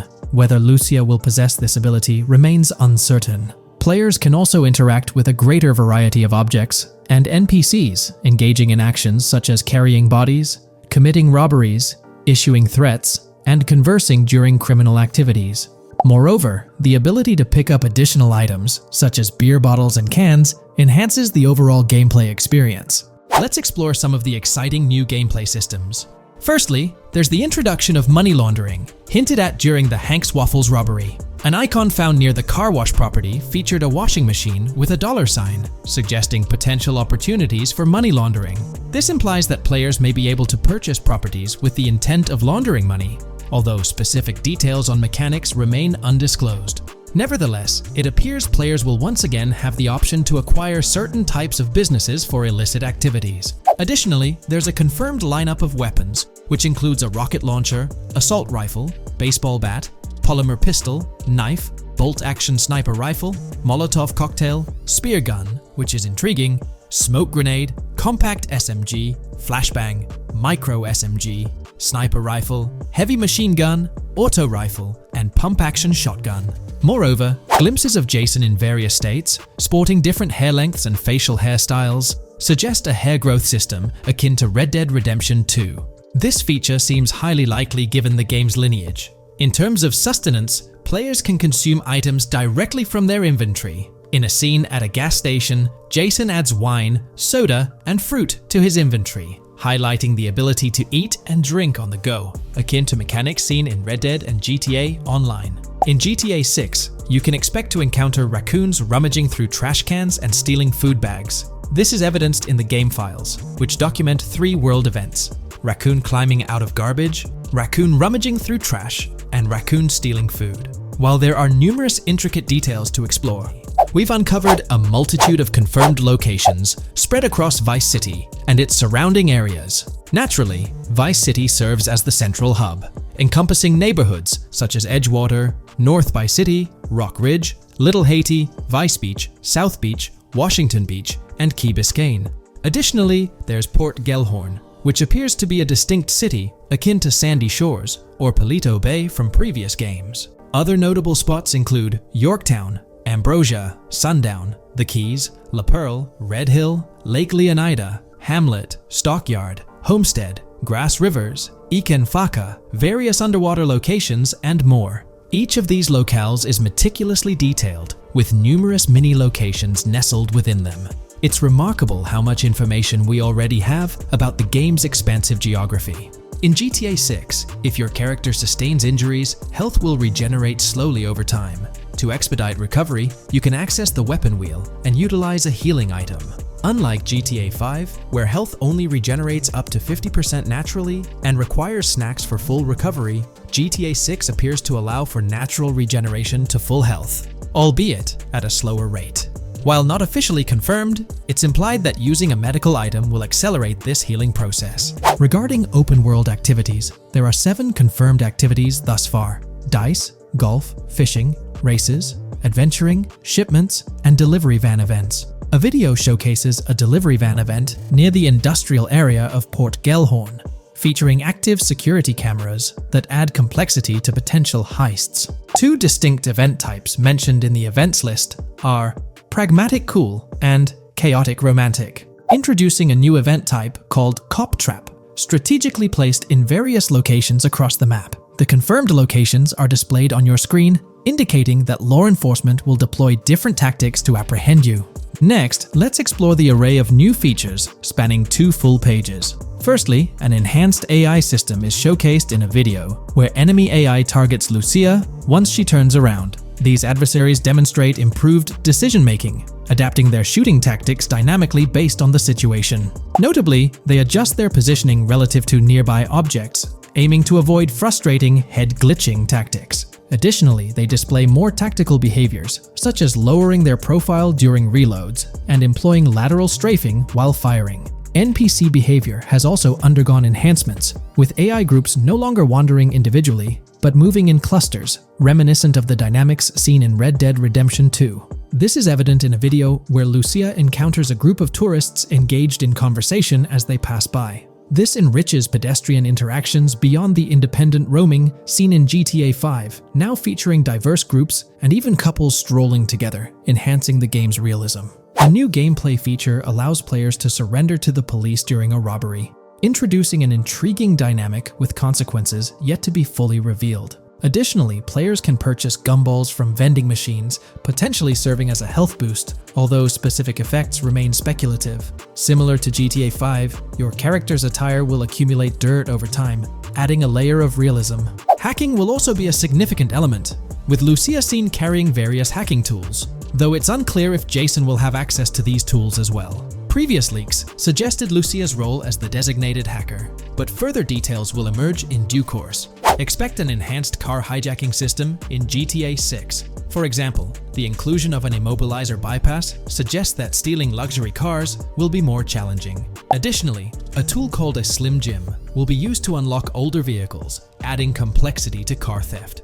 Moreover, events such as Steal Car in Progress and Steal Car Fail indicate potential complications during vehicle theft. Events like Carjacking Cat and Carjacking Advanced AI suggest further intricacies in vehicle-related activities. Finally, the document concludes with approximately 20 pages detailing locations found in leaks that correspond to real-world locales in Miami. This inclusion underscores the meticulous efforts put into crafting a rich and immersive game world. This video, we're delving into the most recent iteration of the GTA 6 mapping project. Our focus centers on a comprehensive analysis of the map's latest updates, incorporating newly unveiled areas and event coordinates derived from leaked information.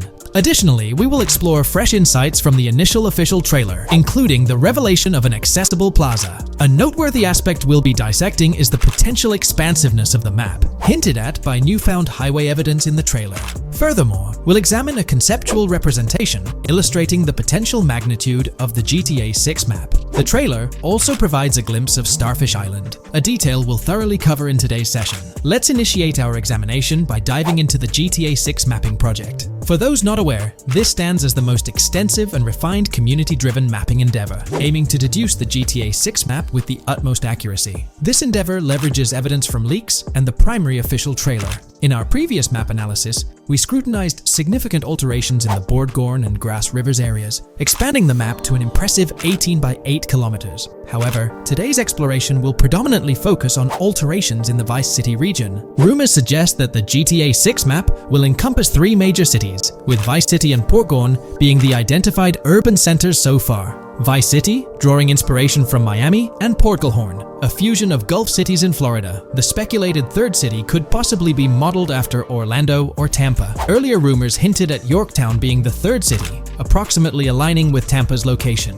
However, intriguingly, structures observed in leaked material from Portgorn were reminiscent of Panama City. Rockstar appears to amalgamate elements from distinct cities to craft a unique virtual landscape. Turning our attention specifically to Vice City, notable modifications are discernible in the Stockyard and Crosstown area. While these alterations may not be immediately apparent, a thorough comparison with the prior map iteration reveals notable changes in street layouts for improved connectivity. Building positions, including the relocation of the Jack of Hearts nightclub, featured in leaks and the trailer, signify significant shifts. Adjacent structures visible in the trailer's music video shoot scene have undergone subtle rearrangements. A noteworthy addition to the GTA 6 mapping project encompasses events gleaned from leaks, introducing a dynamic layer to our understanding of the evolving landscape. At present, we've pinpointed 4 events on the map, marked by light blue dots. These events include the missing persons poster at the liquor store, the big cat cage roof, at Everyday Art Elephant and the Everyday Art Sidewalk Creep, all clustered around the Crosstown SL Stockyard area. Meanwhile, there have been notable changes in the Vice River area,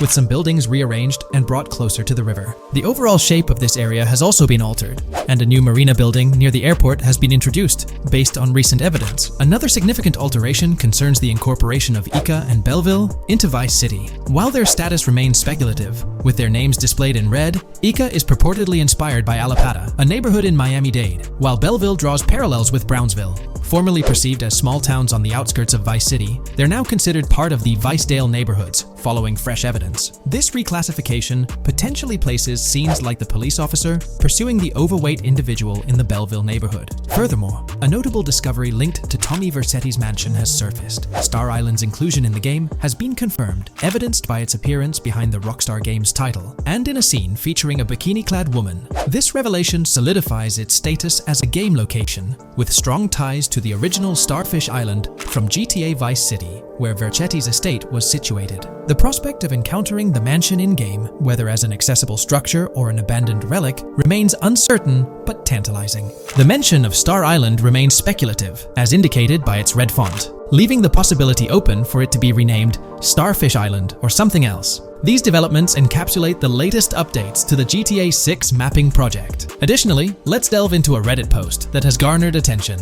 I'm still very intrigued by the prospect. This is a full accessible plaza. The full access plaza featured in the trailer has piqued my curiosity. This snapshot is captured during a scene where Jason and Lucia evade the police momentarily. Positioned on the right side of the frame is a sign, presumably denoting a mall within the game. Notably, several brand names, including Kowalski, Callis, Scala, and Alpha, are visible on this sign. Furthermore, a portion of the mall's name briefly appears, starting with Ever. Could it be Evergreen Plaza or another variation? The answer remains elusive, and we'll have to await further developments to unravel this mystery. I can pretty much bet on it that this shit will indeed be fully accessible. Most of the signs on that structure look to be clothing and accessory shops, which would easily mean it's accessible to us. I'm really hoping the mall makes a return in this one and will serve kind of as a player hub when online drops. Oh, that would be good. Maybe a spot where you can't attack. Could meet people to join up for races, heists, etc. That would be pretty neat. Now let's shift our focus to some additional findings that might provide evidence for the existence of the third major city in GTA 6. Furthermore, we'll explore why the actual map size of GTA 6 could potentially surpass the estimations derived from the mapping project. Possible map length. Since we don't know what's in the northern part of the map, and we're not sure if it ends where the current mapping project suggests, I thought the map could look something like this. I get that a map like this might be 4 times bigger than GTA 5, so it could be a lot, but we can't be sure about Rockstar's plans. I also think so, because on the east coast of the current map, we have Vice City's predicted beach areas going almost to the very top. Kind of feels like the map shouldn't just end there. And if Port Gellhorn is based on Fort Myers, then maybe Tampa and Orlando could be there too. But with the current borders, there's not enough space even for a small town. Also, shaped like this, the map would resemble actual Florida more. What do you think? Now, here's something to ponder. If the map indeed resembles this depiction, it would be quite astonishing. It's intriguing how the leaks have remained silent about the northern portion of the map. I'm curious to hear your thoughts in the comments. How far north do you speculate the map extends? Do you reckon it's just slightly beyond what's revealed in the mapping project? Or could there be a substantial unseen territory? Shifting gears, let's delve into a significant discovery. An observation on the size of the map using highway exits as a guide. I believe that 2 blink and you'll miss them shots from the trailer, combined with something I saw in the leaks, have given us a serious hint as to just how big the map for GTA VZ might turn out to be. Specifically, north-south. The first is the shot of the man grabbing his crotch while stopped on the side of the highway. Specifically, the highway exit signs in the background. They suggest that this shot is being taken from just north of exit 14 on the highway, if turning left has you going east and turning right has you going west. What's more, the GTA VSI mapping project believes that the highway that this shot is taken from is Interstate 97. Adding to this, there's this shot from earlier in the trailer of the woman in the gold dress hanging out the top of a convertible traveling down I-404, heading towards a junction with 197. At the very start of that clip, you can catch the exit number on the sign she's driving under. You can't see all of it, but to me, it looks more like exit 18 than exit 1B. This one is more speculative though. Now, I'm about to get into the leaks, so I can't post any pictures. There's a clip in the leaks of a red ute heading northbound on 197 towards the exit 13 AB junction that takes 1 to Washington Beach and Ekanfinaka before crashing. The mapping project has been using the leaks to create their maps, and they've placed that stretch of 197 north of Mr. Crotchgrab from the trailer, running through the Stockyard neighborhood. This to me indicates that the highway exits are going to follow a realistic number pattern, with the number increasing or decreasing for every mile traveled. The question is, where does this put exit 12? Exit 11? All the exits going up to 1? I've taken the latest version of the mapping project's map and pointed out where exits 14 and 13 are located. Then, extrapolating from there and using the map's grid as a handy guide, I drew where all the exits further down the numbering scheme might be located. I ran out of room to put exit numbers at #9. If 197 is going to keep following the same numbering scheme all the way north until it hits exit 1, then it's likely that the map is going to be far bigger than we currently think it is, and what's been shown and plotted out so far.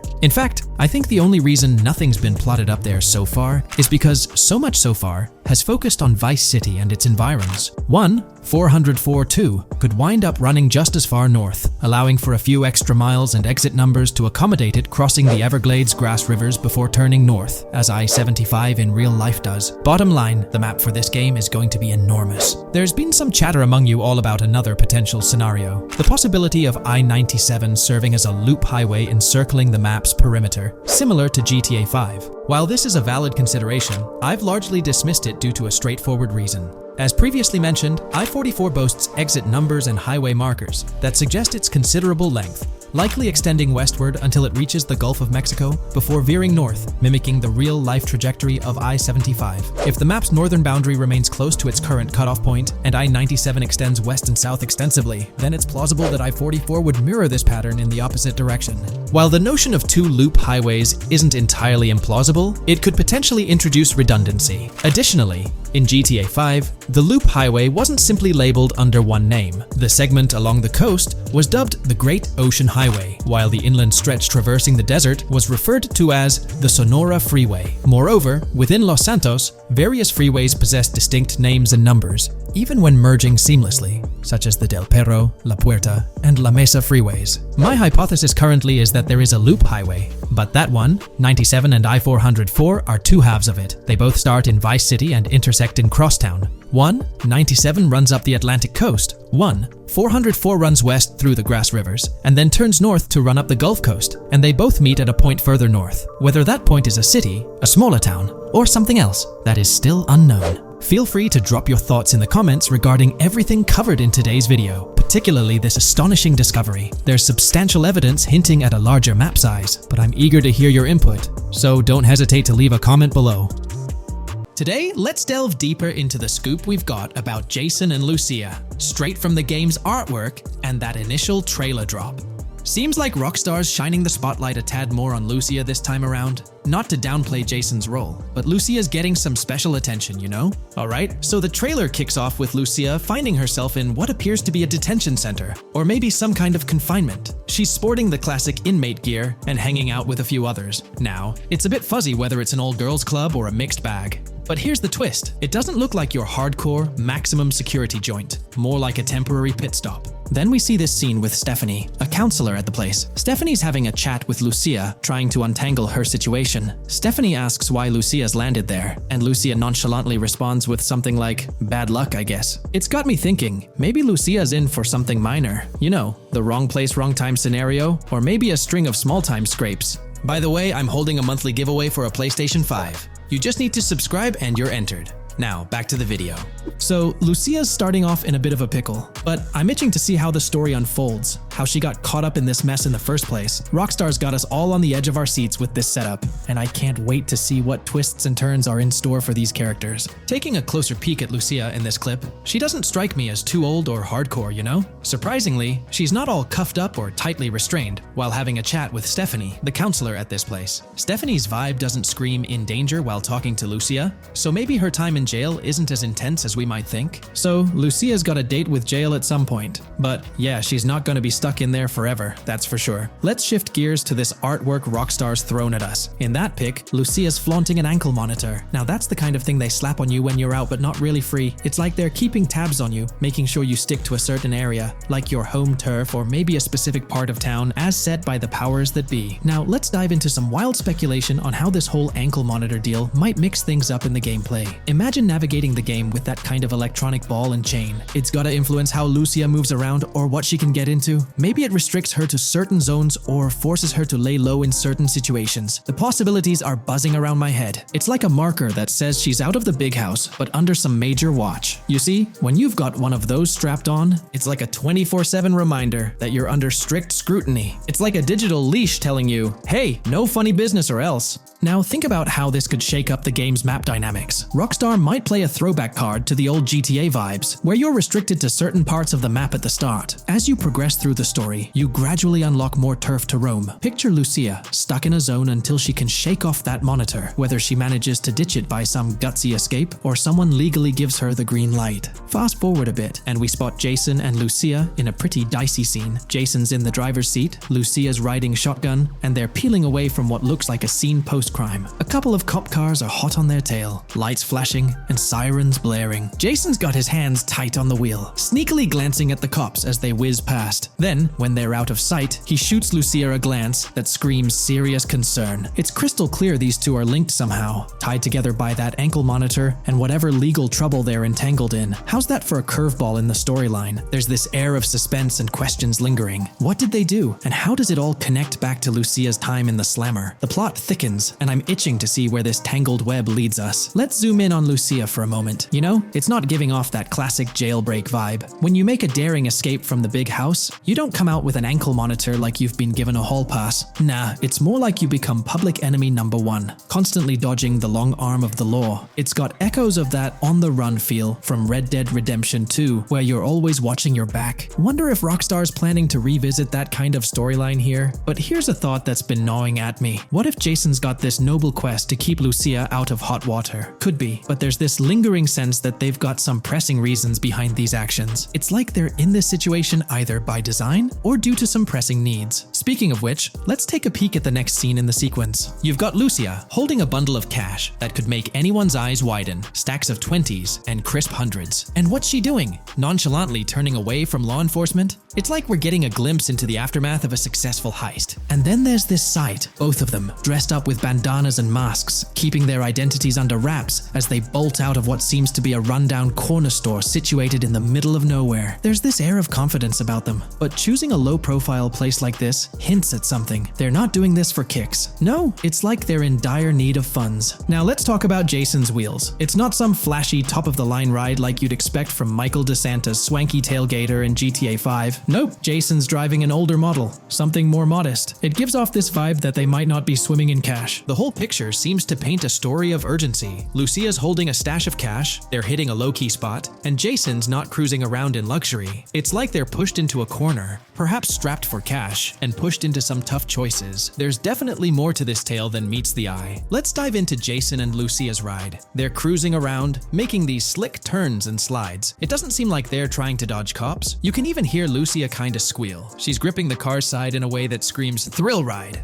Looks like they've got a pretty upbeat and tight relationship.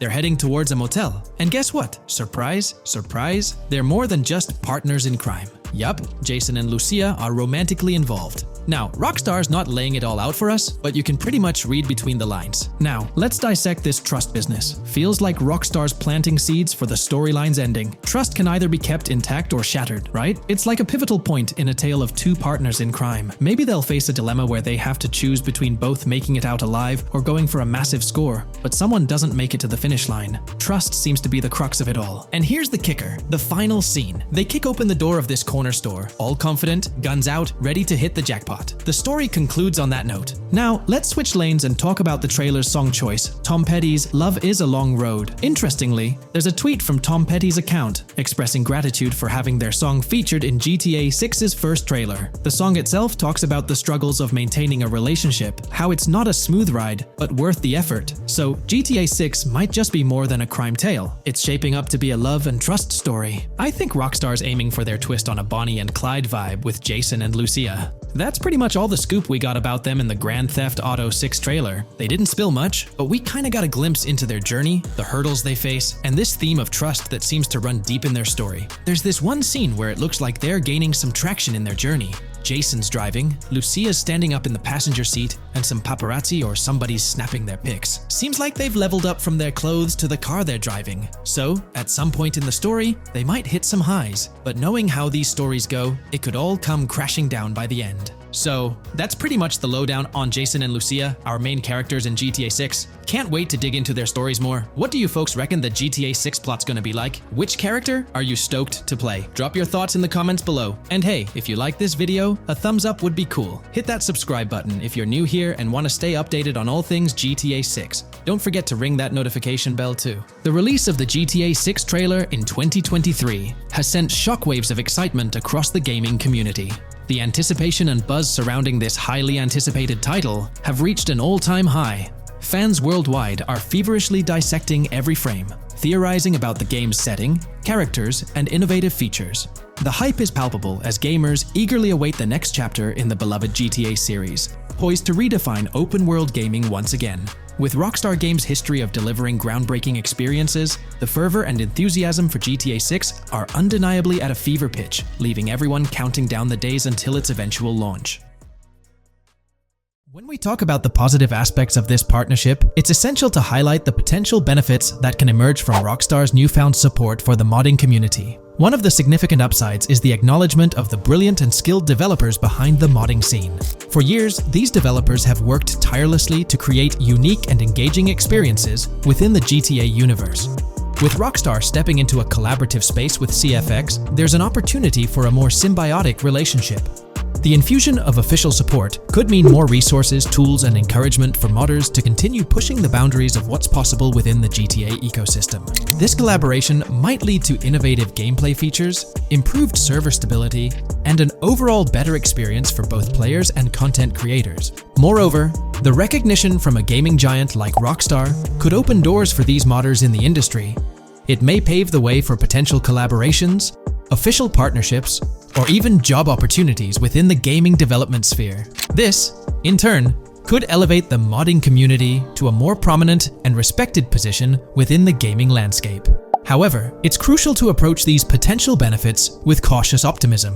While the partnership appears promising on the surface, the reality lies in how Rockstar manages the delicate balance between maintaining control over its intellectual property and allowing creative freedom for the modding community. The outcome will heavily depend on Rockstar's willingness to foster collaboration, rather than imposing strict regulations. As GTA 6 draws closer, the impact of this collaboration will become more apparent. Whether it becomes a model for future partnerships between game developers and modders, or encounters challenges that hinder its success remains to be seen. The dynamics between Rockstar and the modding community could shape the future landscape of custom servers, roleplay experiences, and the overall modding scene in the gaming world. Stay tuned as we continue to explore and analyze the evolving relationship between Rockstar and the modding community. On the positive side, there's a glimmer of hope that Rockstar's acknowledgement of mods enhancing the player experience could pave the way for more modding support in GTA 6. This shift in perspective might lead to a more collaborative environment, where modders can contribute to the game's richness without fear of stringent restrictions. With Rockstar officially and financially supporting FiveM, the CFX team gains more resources to elevate the GTA 6 server. This could mean a server even more impressive than the ones they currently run. The fact that FiveM is now a Rockstar Games product suggests a vested interest in its success, promising additional funding and manpower to ensure its flourishing. An intriguing prospect emerges concerning the accessibility of custom servers. Currently limited to PC players, there's speculation that GTA 6 might integrate dedicated servers within the game itself, eliminating the need for external programs like FiveM. If this unfolds, it opens the door for console players to join the custom server experience, broadening the player base and community. Moreover, Rockstar seems to be attuned to fan desires. Despite a larger audience watching RP compared to those actively playing it, Rockstar appears committed to making improvements. Their intent to let custom servers thrive suggests a more fan-centric approach, acknowledging and catering to the desires of the gaming community. However, there are potential pitfalls to consider. The most glaring concern is Rockstar's inclination to monetize these servers. While the specifics remain uncertain, it's almost certain that some form of monetization, be it through custom server shark cards or a pay-to-play system, will be implemented. This could introduce a paywall, affecting the accessibility and enjoyment of custom servers for certain players. As we navigate through this evolving landscape of Rockstar's partnership with FiveM, the delicate balance between fostering creativity and implementing monetization strategies will determine the ultimate impact on the gaming community. Stay tuned as we continue to unravel the complexities of this collaboration and its implications for GTA 6 and the modding community. Let's unpack this a bit more. The whole monetization story got its moment in the spotlight during an earnings report where Take-Two CEO Strauss Zelnick spilled the beans. He essentially said, "If folks are messing around with our intellectual property, why not make a buck or two?" It's a straightforward business move, really. Taking a page from the unprecedented success of GTA Online, it seems like Rockstar caught a glimpse of how these free servers could turn into a money-making machine. Now, the potential downside of this situation lies in the realm of competition. Rockstar's got its A-team working on the custom servers gig. That means anyone outside the Rockstar circle trying to whip up something akin to FiveM is practically painting a target on themselves for a cease and desist. Let's face it, Rockstar might have eyed this strategic move with FiveM from the get-go. However, with those servers gaining crazy popularity and the game becoming a sensation on Twitch and YouTube, shutting it down wouldn't have been the smart play. Instead, they pulled off a masterstroke, acquiring the team behind the biggest servers, effectively cornering the market and positioning themselves to profit from any potential imitators. Now, with GTA 6 on the horizon and servers in the works, Rockstar's sitting pretty. Some in the gaming community are even giving them a nod for finally throwing a bone to the community.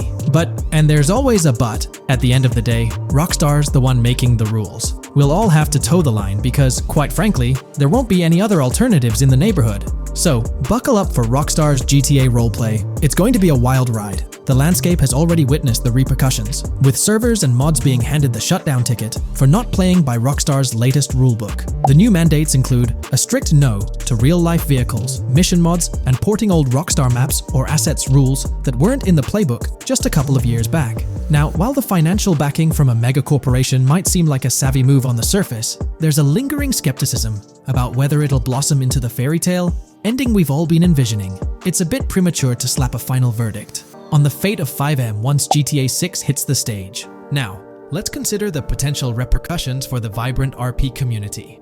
While the partnership between Rockstar and FiveM could bring about positive changes, there's an underlying worry within the RP enthusiasts. The fear is that with increased control and potential monetization, the organic and immersive RP experiences that players have come to love might face disruptions.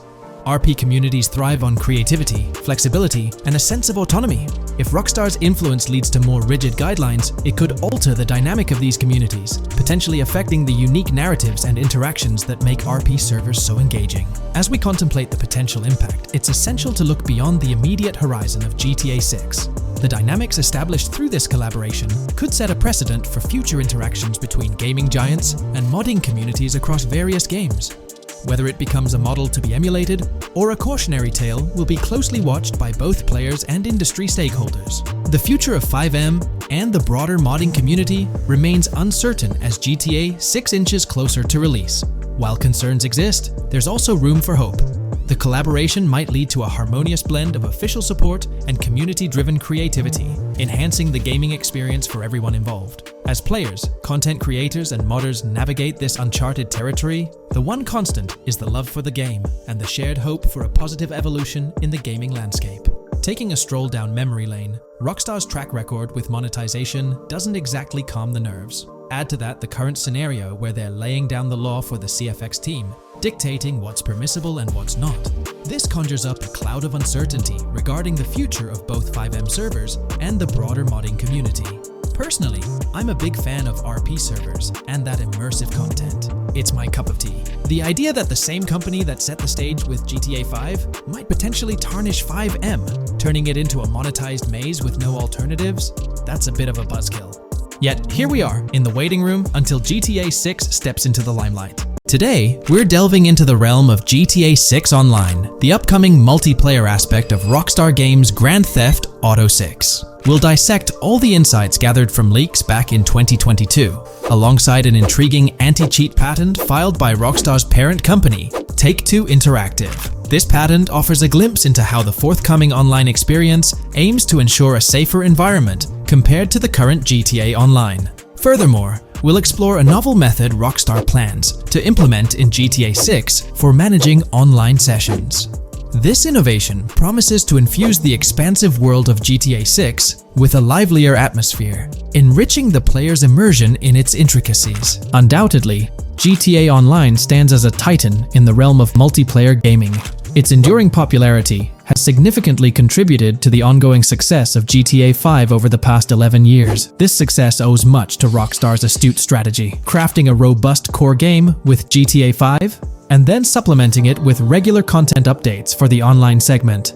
By continually introducing new weapons, vehicles, and attire, Rockstar keeps players engaged and motivated to accumulate in-game currency. As we eagerly anticipate the official unveiling of GTA 6, players are hopeful that it will address prevalent issues plaguing the current iteration.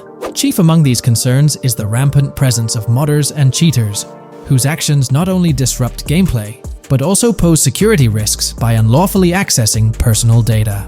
To tackle this issue, Rockstar has devised a fresh approach set to debut in GTA 6. This method aims to bolster the game's security measures. The patent responsible for this enhancement is titled Method and Apparatus for Preventing Cheating in a Video Game Environment by Providing Obfuscated Game Variables. Filed by Take-Two Interactive, Rockstar's parent company, in 2019, this patent outlines a system and method aimed at curbing cheating within video game environments.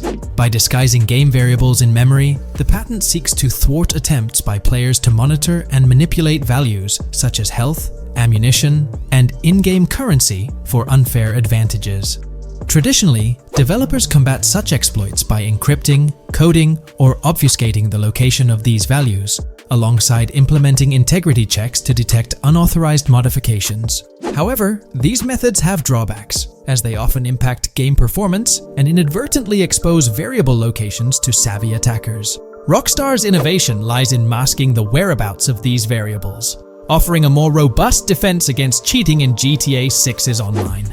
I won't delve into the technical intricacies, but essentially, Rockstar employs a clever and seemingly straightforward technique to conceal these values. This makes it considerably tougher for attackers to pinpoint their locations. While the concept of masking values may seem straightforward, its effectiveness in bolstering stability and enhancing security for the future online segment is paramount. Moving forward, let's turn our attention to the next patent, titled System and Method for Session Management in a Multiplayer Network Gaming Environment. Filed by T2 Interactive in 2021, this patent addresses disclosed are systems and methods for session management. The disclosed system allows for seamless merging and splitting of network sessions in a multiplayer network gaming environment. Seamless session management allows dynamic movement of players in a virtual world during gameplay without unnecessary loading and/or stalling.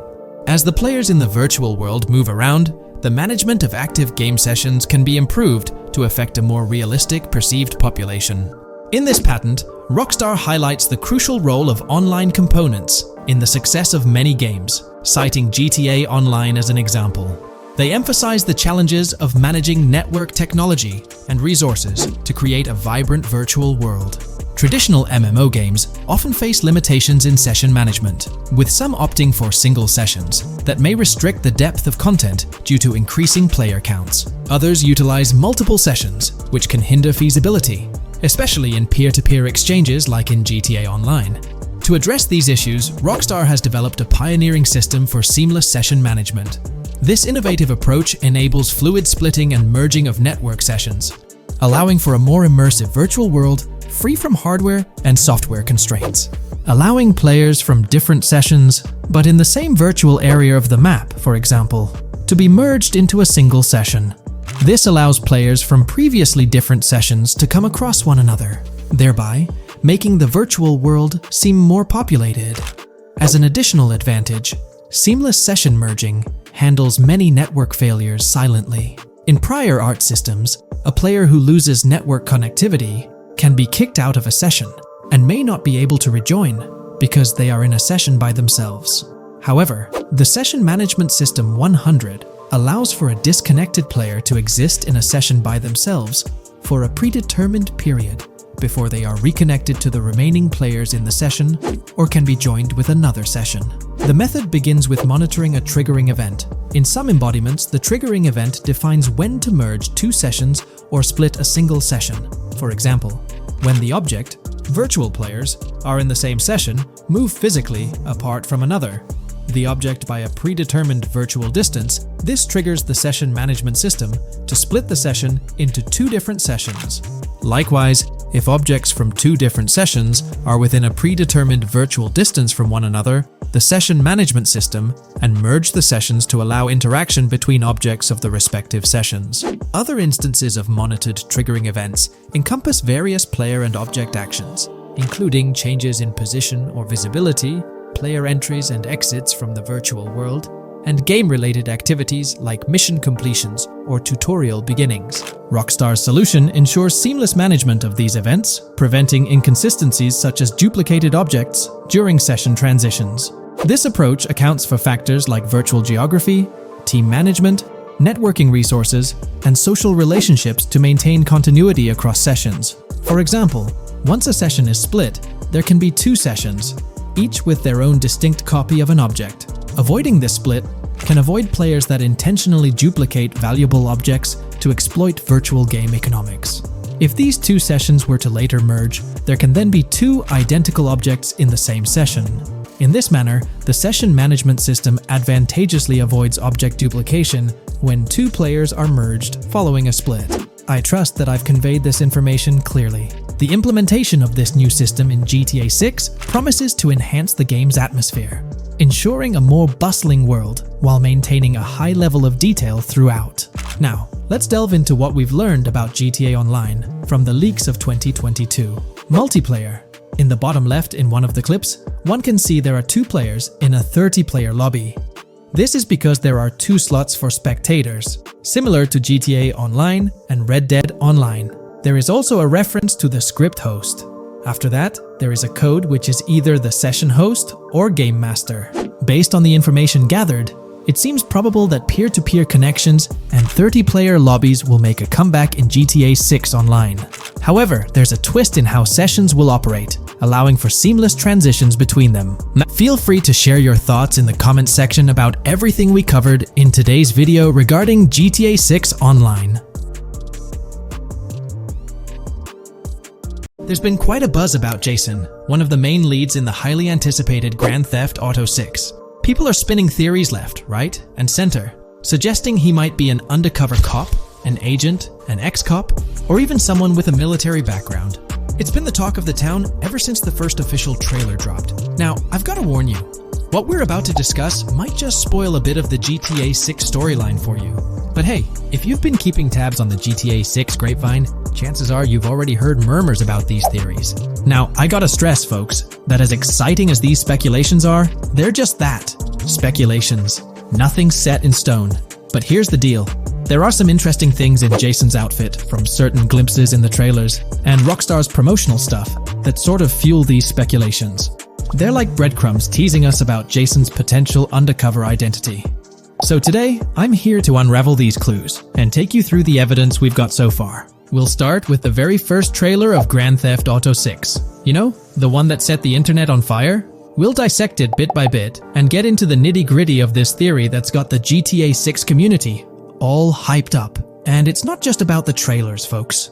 Oh no, there's a whole treasure trove of articles out there discussing findings made by fans, diving into details, and connecting dots. We're gonna sift through all that too. And hey, while we're at it, let's not forget about the actors.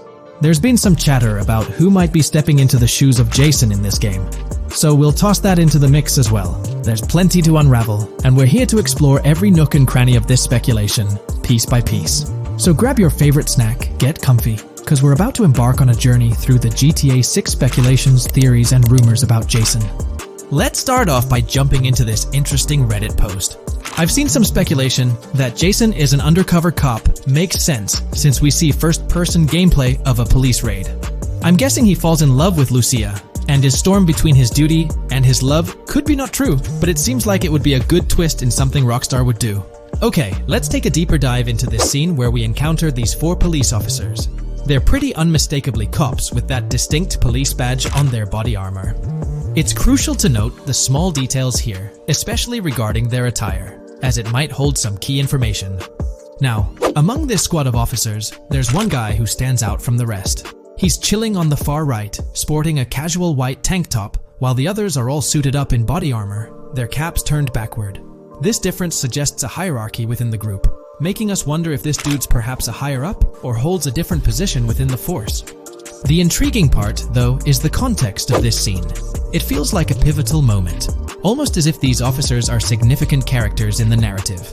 But let's pump the brakes a bit. It's all speculation at this point. We can't be certain of their importance or their roles in the storyline just yet. Now, let's loop this back to Jason, the main focus of our attention. There's a striking connection here. The cop on the far right and the one in the middle, both sporting these distinct olive green cargo pants. These pants seem to be a part of their uniform, something that catches the eye. But here's the twist. The same style of cargo pants is seen on Jason in the official Grand Theft Auto 6 artwork released by Rockstar.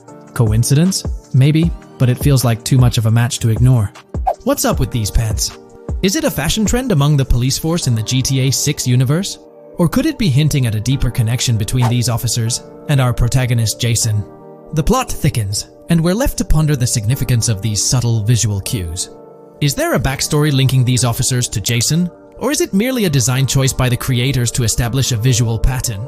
We're left with questions, my friends. Questions that make us itch to uncover more about this intriguing storyline. So, buckle up as we continue this investigation, piecing together clues and theories, aiming to decipher the enigmatic links between these officers and our mysterious main character, Jason. There's a whole world of possibilities waiting to be explored within the realm of Grand Theft Auto 6. Let's dive into this article by Exputer that further supports this rumor. GTA 6 fans have been busy digging into the lore of both protagonists since the trailer dropped. It appears that users may already have found notable details about Jason. A slew of forums and posts have popped up with speculations with evidence that complies with prior findings. A post by the Redditor, Jack_Torrance80, on the GTA 6 subreddit solidifies the past rumors that clarified that Jason would start the game as a cop. The pants worn by the protagonist in the GTA 6 poster are a part of the official uniform of Miami-Dade Police. The green cargo pants are the same color used by the Miami-Dade Police SWAT team. Additionally, the inclusion of body cam footage in the trailer may also imply his past background as a cop. It is speculated that he was dismissed from the service during the events of the game, having to continue his life as a petty thief. In the side-by-side comparison, you'll notice something intriguing. Those pants on the right in the image are an exact match to the ones worn by those police officers in the trailer clip. The detailing with those black bands and the gun holsters, it's all there. But here's where it gets interesting. Jason, in the official artwork, doesn't seem to have any of those gun holsters. It's as if he decided to part ways with that gear when he left the police force, holding onto only those distinctive pants. Now, about that white tank top he's sporting in the artwork, it bears a striking resemblance to the one worn by the cop, positioned on the far right in that clip. It's these little connections that make you wonder if there's more to it than meets the eye. Could it be a deliberate choice by the creators to hint at Jason's past, subtly linking him to the law enforcement world? Or is it just a coincidence? In the comments of the Reddit post, a user says, he is probably a dismissed cop or soldier, got too desperate and started to do petty crimes. Lucia brings him the local connections and scores, and he uses his former police training skills in weaponry and vehicles. A dismissed corrupt cop or soldier, a freshly out of jail ex-prisoner. Victor Vance and Tommy Vercetti. And there could be more parallels between these two pairs of characters if you think about it. Vic was being betrayed again and again in his storyline. When he finally decided to quit, his brother pushed him to enter another deal with Tommy, which eventually killed him. Tommy, on the other hand, is a more cunning and ambitious person. He promised Rosenberg to leave him a piece of his Vice City empire, but later abandoned him and left him exiled in Las Venturas. These observations really bring up some compelling comparisons, especially when looking at Tommy Vercetti and Victor Vance from previous GTA installments. There's a chance we might see echoes of similar themes or storylines reflected in GTA 6, which lines up nicely with what Rockstar teased in the trailer. Let's zero in on Jason's haircut. It's clean-cut and short, a style often associated with law enforcement or military personnel. That detail might not be just a coincidence. It could be a deliberate choice by the creators to hint at Jason's past as an ex-cop or someone with a military background. It adds an extra layer of depth to his character, don't you think? I'm genuinely interested in hearing your take on this theory. There is a lot of evidence supporting this theory, and it might be a major deal as we might be working with the police possibly in GTA 6. That would be a completely new gameplay element in the GTA series, so we have a lot to look forward to. Tell me, what are your thoughts and opinions about Jason's potential background, whether he's linked to law enforcement or not, as it could shed more light on this intriguing speculation. So, please share your thoughts in the comments section below, and let's keep this discussion rolling.